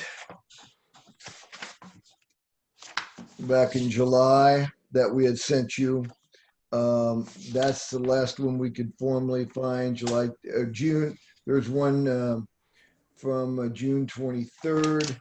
And the only other thing that we could find was that there's an article in the Des Moines Register dated July 29th, which says that Governor Reynolds, however, has declined to issue a statewide mask mandate, and backed by Iowa Attorney General Tom Miller, who has said that mayors do not have the authority to issue orders that go beyond those she has included in her COVID-19 emergency proclamation.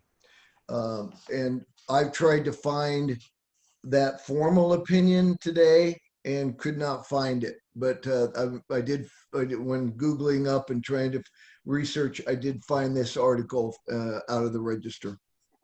Okay, that's helpful. Thank you, Tim. Let me just add something real quick, because this may not be helpful at all, but this is a sentence that I thought was kind of interesting that was in the opinion that and again, at this point, all we're dealing with is sort of dueling lawyers' opinions. And until you have a court decision that says whether cities have the ability to do this or not, it's like watching, somebody decide if, Kirk Cousins is a good quarterback or not. It's an opinion. But basically, so basically in the WACI, the guidance that they provided to the mayor, it says, however, until and unless a court so holds, whether an Iowa city may issue its own responsive initiative is a matter of fair debate. And so basically what they're acknowledging is that it's going to require a court to make a decision.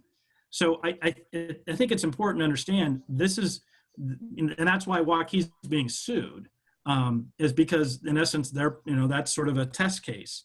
And so, until a court decides what WACI did or what Muscatine has done or any of these other cities have done, there's no settled law on this. It's just kind of dueling opinions. And so I think that's something we need to, consider as part of our decision-making process as well. Tim, can I ask you a question? If we were to, what is the time frame for having a public meeting for this resolution? What is the quickest time frame to go from where we are now, where we don't even have a firm option, but we're thinking about some options to do, to passing a resolution? How much time, what has to happen in these steps to get to that point, to holding a vote? Well, you have to have it as an agenda, an official agenda item. However, you can call a special council meeting. You could ask for that. Paula, we talked a little bit about, I think maybe some of this today. The time frame, I'm not sure. I want to say that I read something where it was done within a 3-day time frame for emergency, on an emergency basis, but I'd have to look further. But again, you could call a special council meeting to deal with this particular issue if you wished. I think that could be a good idea. There's not enough time and not like wait for 2 weeks, but if we can make it happen in the next 3 days, and we should talk about it quickly. Virus does not wait 2 weeks. It just takes, it does what it does. Jim, you and I talked about that a little bit today. You want to weigh in on that? Well, as far as timing for a meeting, I mean, a special meeting can be called by the mayor or 3 members of the city council. I do know the publication requirements for a special meeting is 24 hours. So you need to at least have that much time before a special meeting. But then there's the practical part of it is, you know, having the time to do the research and be prepared for that meeting as well. If the council has enough information, you've provided a lot of information today throughout the day with the different attorneys' opinions and ordinances and resolutions from other communities. If that's enough information to get together and have this conversation or continue this conversation, as well as, you know, it'd be nice to, you know, be in a position where we could have something for the council to consider. Again, that just takes time, but I think it's realistic, you know, if there needs to be a special meeting, certainly by Thursday would be good, or Monday, Tuesday of next week. I know it's a holiday week, but you know, that's our time frames that we have available right now, unless council wants to go to a Saturday meeting. I vote for this Thursday. Well, we need, I'm sorry. I know I just said it out of turn, but please. we need to do a poll of the council members to see what their availability is. Sure.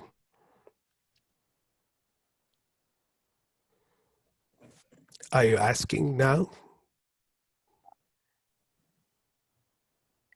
That kind of puts everybody on the spot. I don't know that I don't know that that's a good use of our time right now, Councilman Reddy.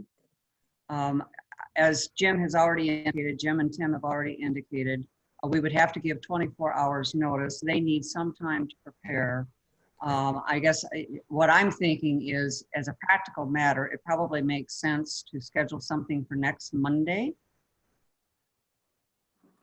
so that allows other members of the public an opportunity to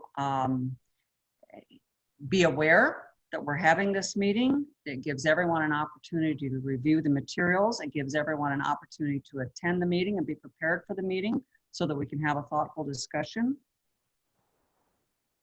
I know that may not be soon enough in the minds of some, but we have to, you know, we have to respect the process that we have and allow members of the public and our council members to be prepared for the discussion. Mayor, can I get a question? I guess my question would be for Tim. So Tim, if we do a mandate and then we turn around and right out of the gate we get sued, does that then reverse the mandate back to the conditions before it? No, just a lawsuit in and of itself, it would have to, there undoubtedly have to be a hearing.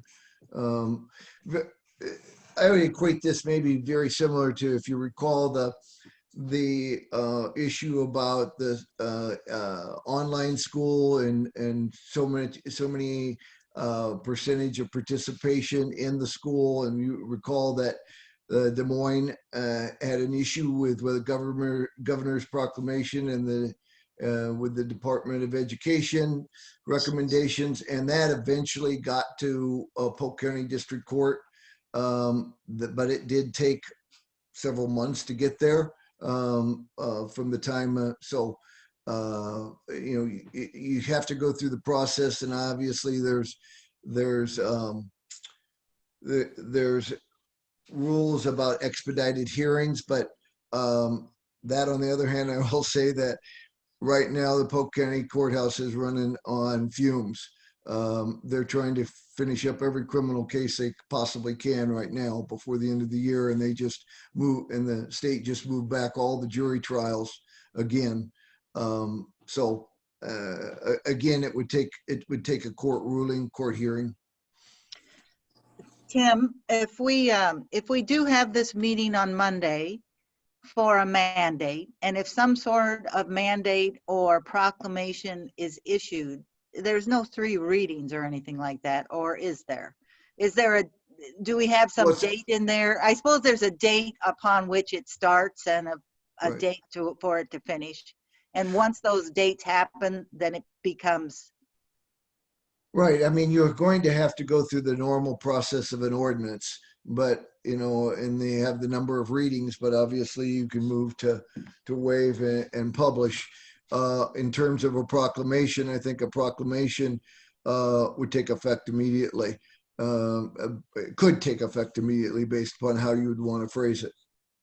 So an ordinance, we'd have to have at least 2 to be. We couldn't waive all 3, but we could waive we could do the first one and then, or could we waive all 3? Well, I think the standard practice is in all the years I've been here, I don't think we have ever waived all 3, but we've had the reading, we passed the first one, and then moved to waive second and third. Okay, thank you. So Tim, just to clarify, related to what type of ordinance would we be passing? And we talk about resolution versus ordinance, the proclamation, which, so if we're looking at an ordinance, I just want to clarify so that everybody understands, that becomes law of the city, which, that would be, what would we be talking about? And if somebody isn't wearing a mask, then there would be certain penalties or that kind of thing?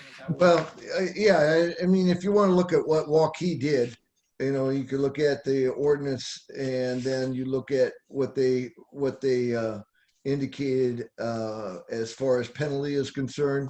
And I think I also sent you the Muscatine, and they had a penalty provision at the end. So again, everything that we do, obviously, we're going to have to spend some time on an ordinance because there are some exceptions. There has to be exceptions carved into it, just like Waukee carved numerous exceptions. So we have to spell it out very clearly, and then we have to have a provision for violation, enforcement, and how you want to go about that.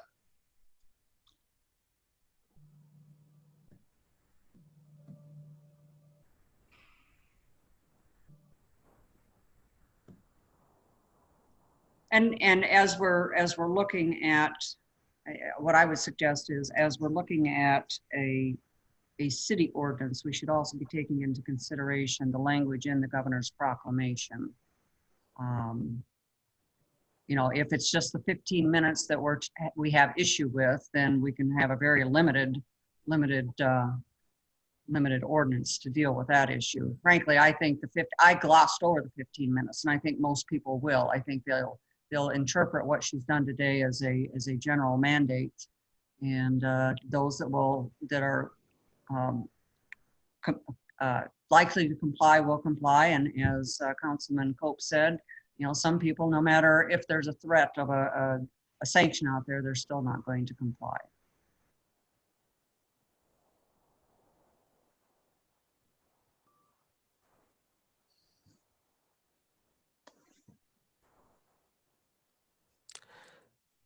So, well, I think we had a long discussion on this. So shall we move to say that we'll meet again soon? I think what I will ask the council member that this does not require any kind of a vote. Let me ask the council members if they are available next Monday night. Is anybody not available? Yes, I'm available Monday night. Yes. I am too. I'm good. Okay. I will work with Jim to set up a meeting, and we'll be back and have further discussion on the wearing of masks by Johnston residents. So am I to take this, we will be having our special meeting next Monday? That's what I thought I was hearing from the group. Okay. I just want to make sure that this is going to happen. Thank you so much, Mayor. Just for the sake, just while everybody's here, I'm suggesting we probably start at 6 o'clock. And I know, David, do we have a P&Z meeting next week? You're on the line. Why do we have to start we early? do, but we do that via a separate Zoom account. Okay, so there won't be a conflict then. I know that was a problem at an earlier meeting, so okay, Nope. Just wanted to make sure. Why don't we start this at our normal council meeting time? Just to allow time, additional time. We can start at 7 if you want to be up to the council. Yeah, I'm not going to be in Iowa next Monday, so I would prefer to start at 7 o'clock.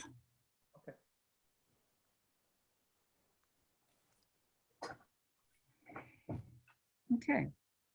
I think we pretty much exhausted that item this evening. So I want to thank everyone who did join us this evening and provided input into the discussion. This was a healthy discussion of the issues that COVID-19 presents to us, and it's probably not the last time we will talk about it because unfortunately this disease is going to be around and we're going to have to be dealing with it for some time. So thanks again. With that, we are still under public communications. Is there anyone else that is with us this evening that would like to address council on an item that is not on the agenda?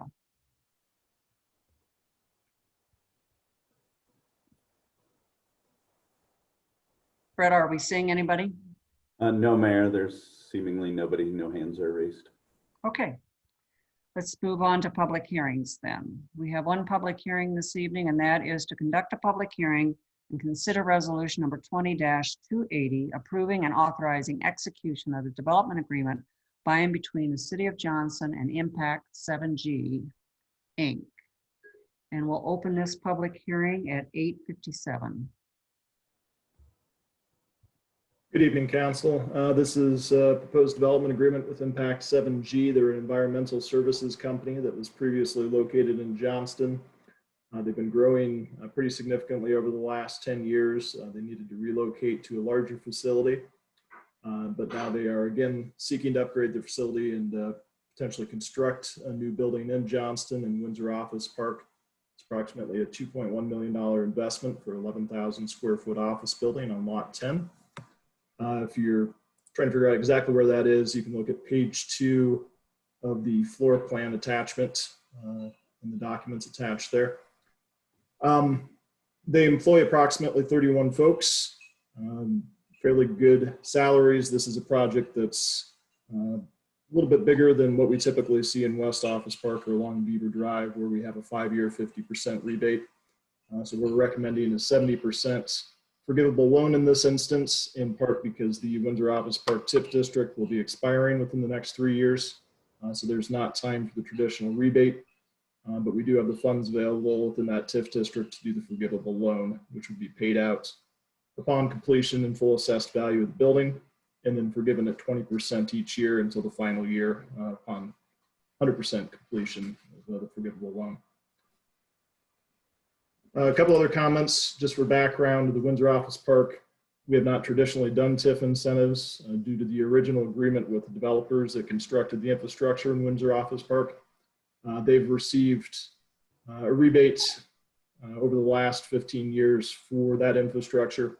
The final certification for those payments is being done this year. So that will be completed, and it has been kind of a long road to see this office park develop over the last 15 years. And we've seen some increasing pressure for residential uses on the west side and the south side in particular. So it's nice to see another office project here. This will be the first one in a few years here. And that's why I think you're seeing this recommendation for providing some incentives on this project and potentially other office development projects here going forward now that the rebates for the infrastructure are complete. The Ad Hoc Economic Development Committee did review the draft terms of the agreement and recommended approval. There's no public comments received on the public notification that went out. And they are currently, Impact 7G currently does business out of the city of Clive. We did receive from them documentation that we needed for the fair play agreement, of which both the city of Johnston and Clive are signatories of. With that, happy to answer any questions. Council have any questions?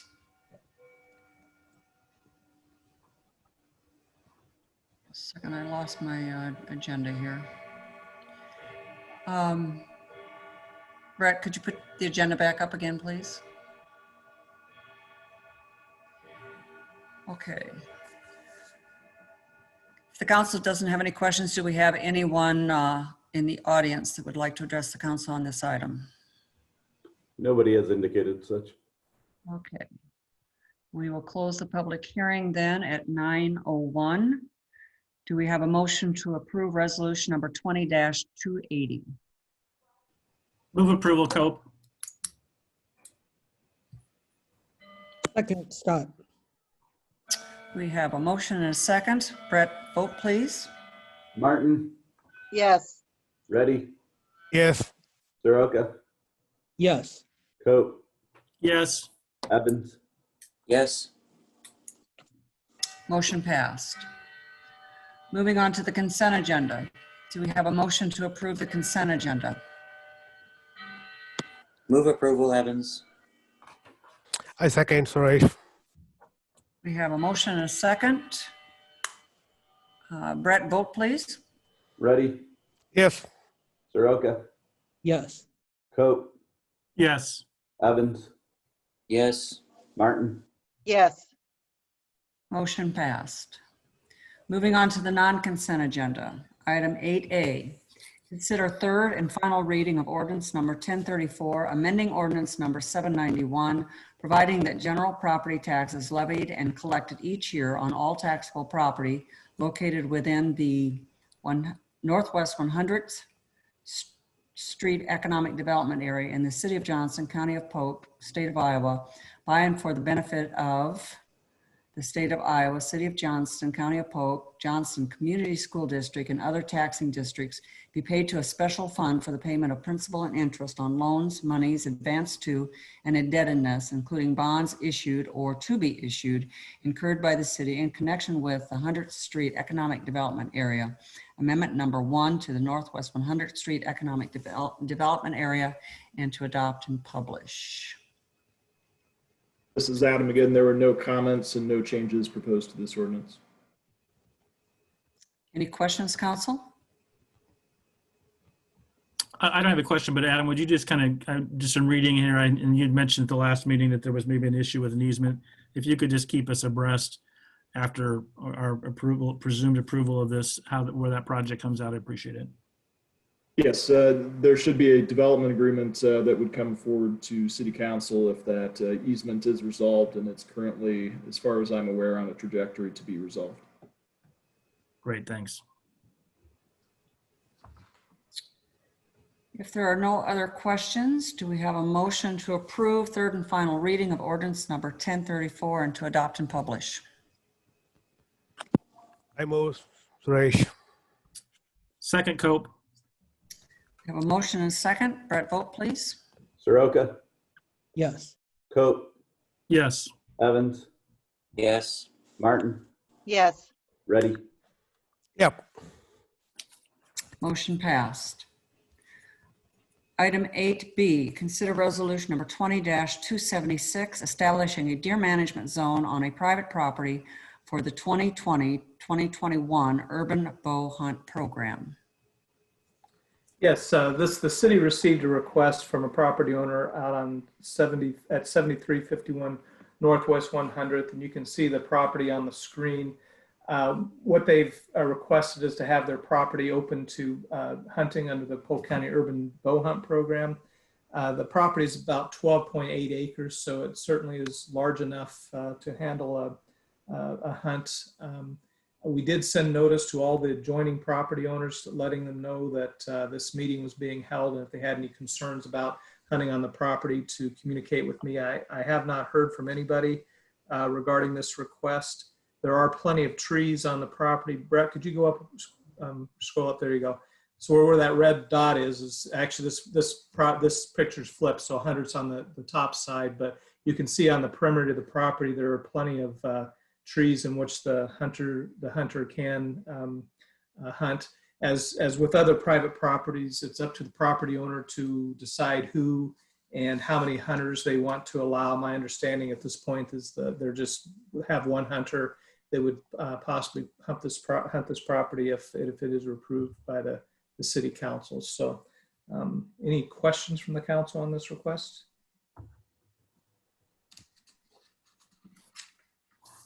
Okay. If not, do we have a motion to approve resolution number 20-276? So moved, Martin. Second, Evans. We have a motion and a second. Brett, vote please. Cope, Yes. Evans, Yes. Martin, Yes. Ready, Yep. Soroka. Yes. Motion passed. Item 8C, consider first reading of ordinance number 1044, an ordinance amending the Johnston Revised Ordinances of 2007 by amending Chapter 90 to modify operation of curb, valve, and hydrants. Good evening, Mayor and Council. This is Matt. This item is mine tonight. The amendment to the ordinance is to add language for clarification purposes of Section 9019 of Chapter 90, the water service system. The current ordinance states that it's unlawful to operate curb valves and hydrants unless authorized by the city. Curb valves are commonly defined as the water shutoff valve to an individual property. The change in language would make clear that any operation, private or public mainline water valves are not to be operated by unauthorized individuals without notifying the city's water department first. During operation of the private and public mainline system valves, if they're improperly operated, we run the risk of potential of contamination to the water system or create water pressure fluctuations, which have a negative impact on the system, on the water system. By adding water main valves to the list of items prohibited from being operated without permission, this will assist the water department in protecting the city's potable water system.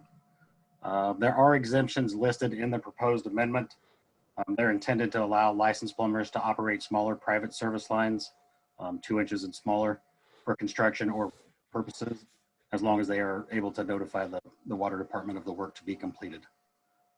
There is a revised version in front or attached to the item tonight. I'd be happy to answer any questions. And this was reviewed by the city's legal counsel.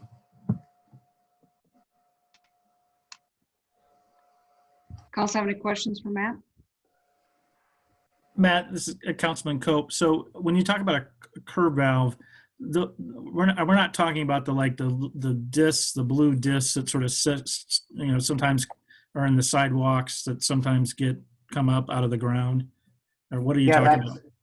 That's what a curb valve is commonly defined as: water shutoff or water service stop box. So remind me, because it's not uncommon for those to come up out of the ground. Are citizens supposed to touch those, or I've always been kind of confused by those. So what is it the city wants citizens to do if those pop up out of the ground, and does this change that in any way? This does not change that. The curb valves or the water stop boxes are currently covered underneath the current ordinance. This really just adds the mainline valves that are on the typically 8-inch, 6-inch, and larger water mains. The stop box cap that pops up from time to time, if the city's notified, we'll come and knock those down, but they are the property owner's responsibility to knock back down or press down, or a licensed plumber can come out and do it as well. But this doesn't really affect that. Okay, I this was kind of looking for some guidance on that. Thank you, appreciate that. You're welcome.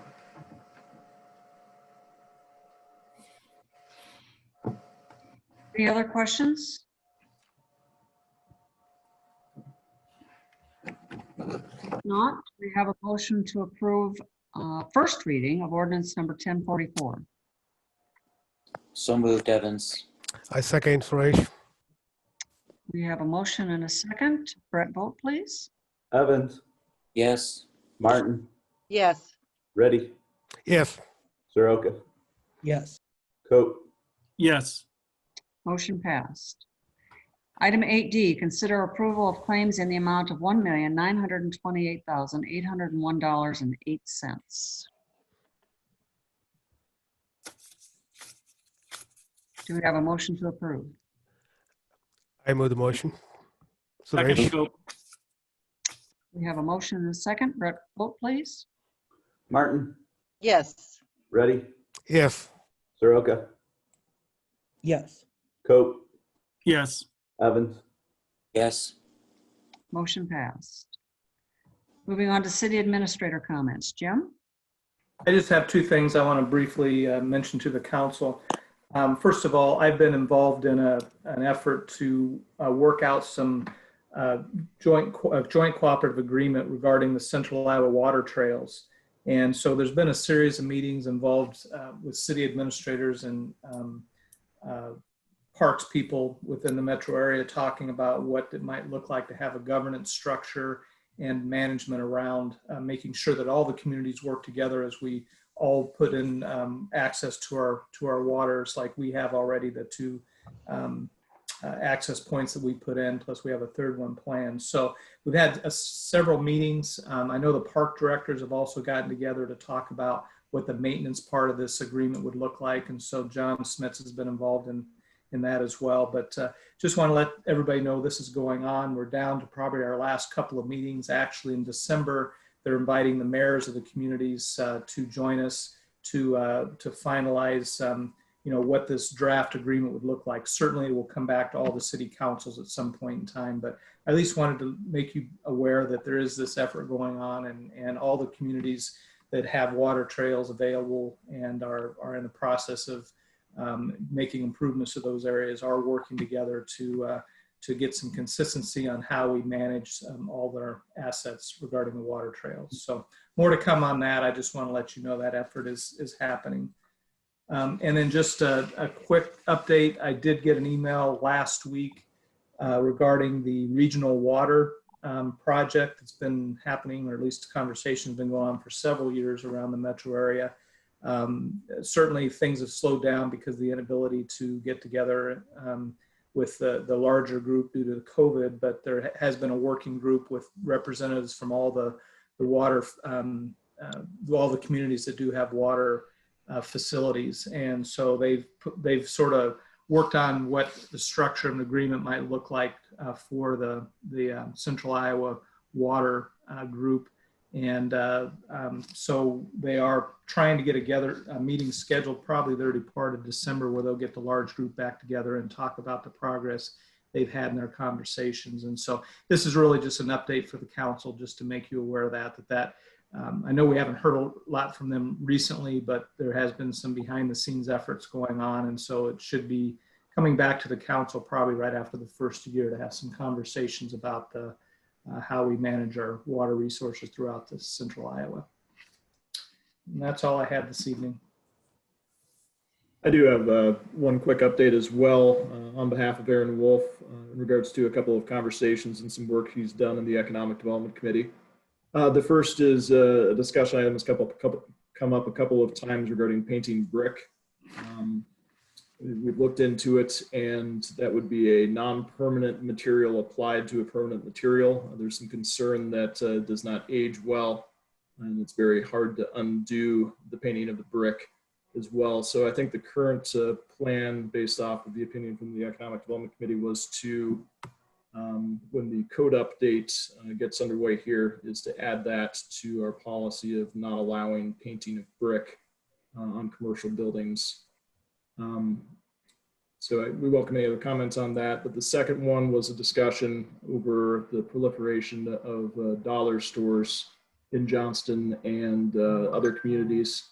No action was recommended on this one, but there was some good discussion and some research kind of passed along about some of the challenges that can come along with those dollar stores, as well as the creation of food deserts. But I think the majority opinion was there does not appear to be a strong likelihood of a lot more dollar stores coming into Johnston at this time. And so I think any action has been sort of delayed unless we see some more movement in that direction.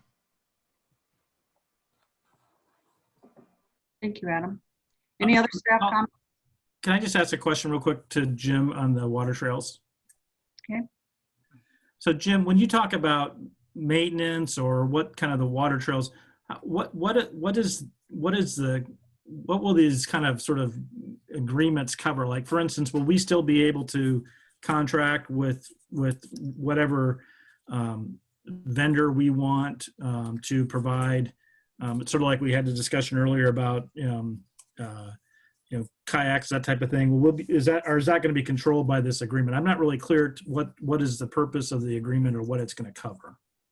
Oh, as we've had this conversation, water trails do not recognize city boundaries. They need to be work together as far as what we all do. And so the discussion has been the resources we have in Johnston, such as the water at Beaver Creek in Johnston. We would still be responsible for our personal resources, or not personal, community resources that we have in that, as the other communities will. But we want to talk about some, for example, having a joint website so that people that want to use the resources, they have one place to go, and they'll know whether the water's high enough, whether the vendor's there to work that day, or what hours the vendors might be working, what other activities may be happening around that.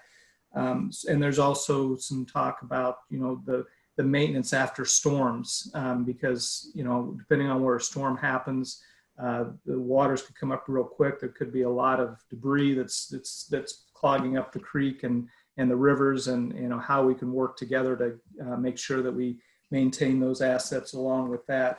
And so with this, the idea is there is going to be a governing board that each of the communities that have assets would have membership on that. And then also there's talk about, how we can raise some funds so that we have the ability to do projects that benefit the whole system. That's a discussion. And then there also is talk about vendors, because we certainly could each have our own vendor, but there's probably going to be some ability to maybe attract vendors that have more options if they have the contracts for all the communities that participate in this.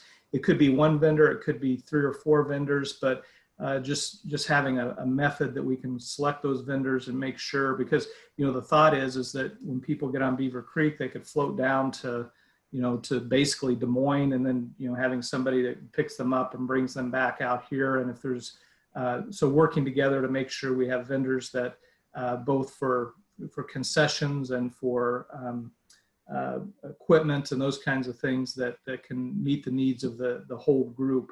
And there's sort of 2 parts of it.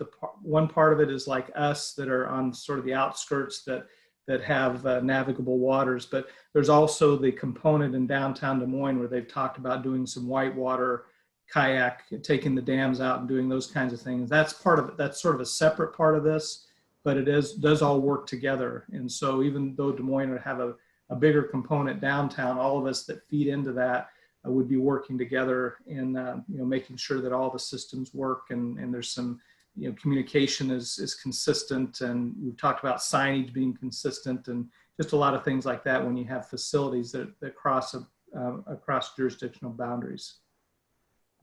Yeah, I appreciate that greater detail. I'm a little nervous about kind of signing away our ability to determine the vendor that would be the provider of kayaks and those types of things, whether it be at Beaver Creek or at Terra Park. I'd still like for us to have that input, it's sort of similar to other issues that where, I think it's important for us to play a role in that. So just kind of want to make sure we're thinking about that as we engage in these conversations. Yeah. Tom, from my perspective, I'm sorry, this is John.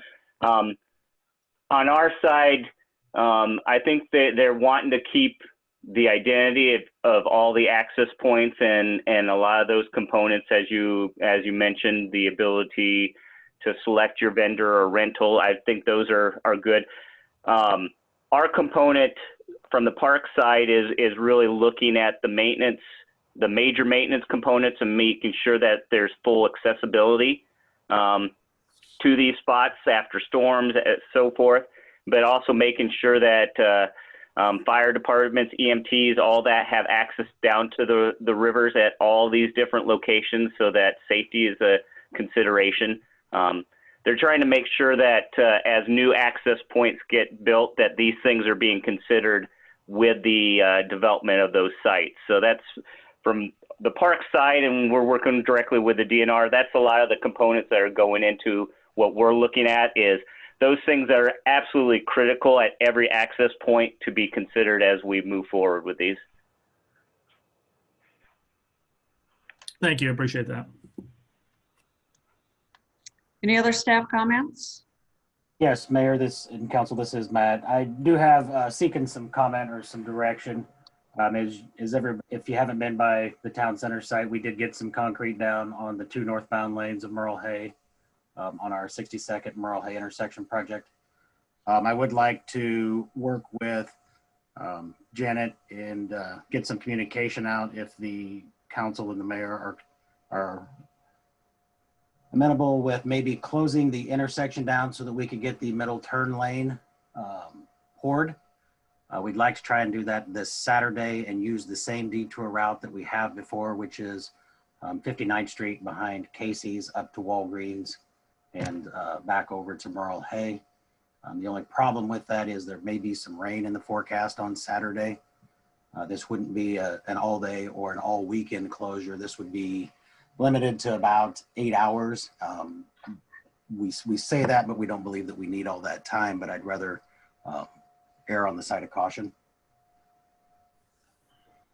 Yeah, Matt, it wouldn't be a situation where they would be halfway into it and then the rain comes and then we're stuck with water where the cement should be for days. I mean, could that happen? No, we would make that determination or that call either Saturday morning. We'd look at the radar before they decided to start pouring and got trucks rolling our way and really determine if we're really going to close the road at that point. It would be weather permitting. I'd rather plan to do the pour and communicate with our residents and then not actually close the road versus having some good weather on a Saturday where we could get that middle turn lane in and then shut the road down without any communication to them. It'd be good to get it done quickly. I think a lot of residents are getting used to those detours anyway, so I don't think that you feel that was particularly inconveniencing. Makes sense to me. Council? Yeah, fine. Sounds good. Thank you. Okay. Any other staff comments? Okay. City Council comments. Councilman Cope? I'll pass. Councilman Evans? Just a question for Chief Dennis. Did they catch that third person that broke into the church? Yes, there were 4 actually. There 3 were caught right away, and then the 4th one came back. So yeah, they've all been identified. Okay, that's all I got. Thanks. Councilman Soroka? Just one comment. Well, actually 2, now that I think about it. One, Jim Sanders took your advice and drove by City Hall at night. You're right, it looks gorgeous and stunning. So that's really cool to see. And then second, I don't know if anyone else took up Dave and Jim on the offer to tour City Hall. I had the chance to tour the other day, and I mean, it looks stunning. It's just, even though it's not done, I know there's still a lot of work in progress. Everything you can tell is really thoughtful and just well designed. And I think is emblematic of, something our community is proud of and should be proud of. So kudos to everyone who worked on it, and it was really cool to see. But that's it for me. Okay, thank you. Councilman Reddy. I don't have a lot of things today. But thank you for listening to all the people coming by that talked about the COVID and the mask mandate. And I was a bit emotional when I spoke up early, but that comes from because I lost my father-in-law just last week, so I apologize for that. But thank you very much for listening, and I really am grateful. Thank you. Thank you. Councilwoman Martin. I'm just going to, when my neighbor Jen James told me about her break-in, she could not say enough about the police detective that worked with her. And she was on tonight, and thanked the Chief McDaniels. And I really, really appreciate it when I hear from neighbors who have had, something sort of tragic and scary happen to them. And the only thing she had to say was how grateful she was for our police and how well she was treated. So thank you. Okay, I don't know that I have anything additionally to add this evening, other than, stay safe, wear your mask, wash your hands, and social distance. With that, we are adjourned. Thank you. Thank you. Thank you. Good night.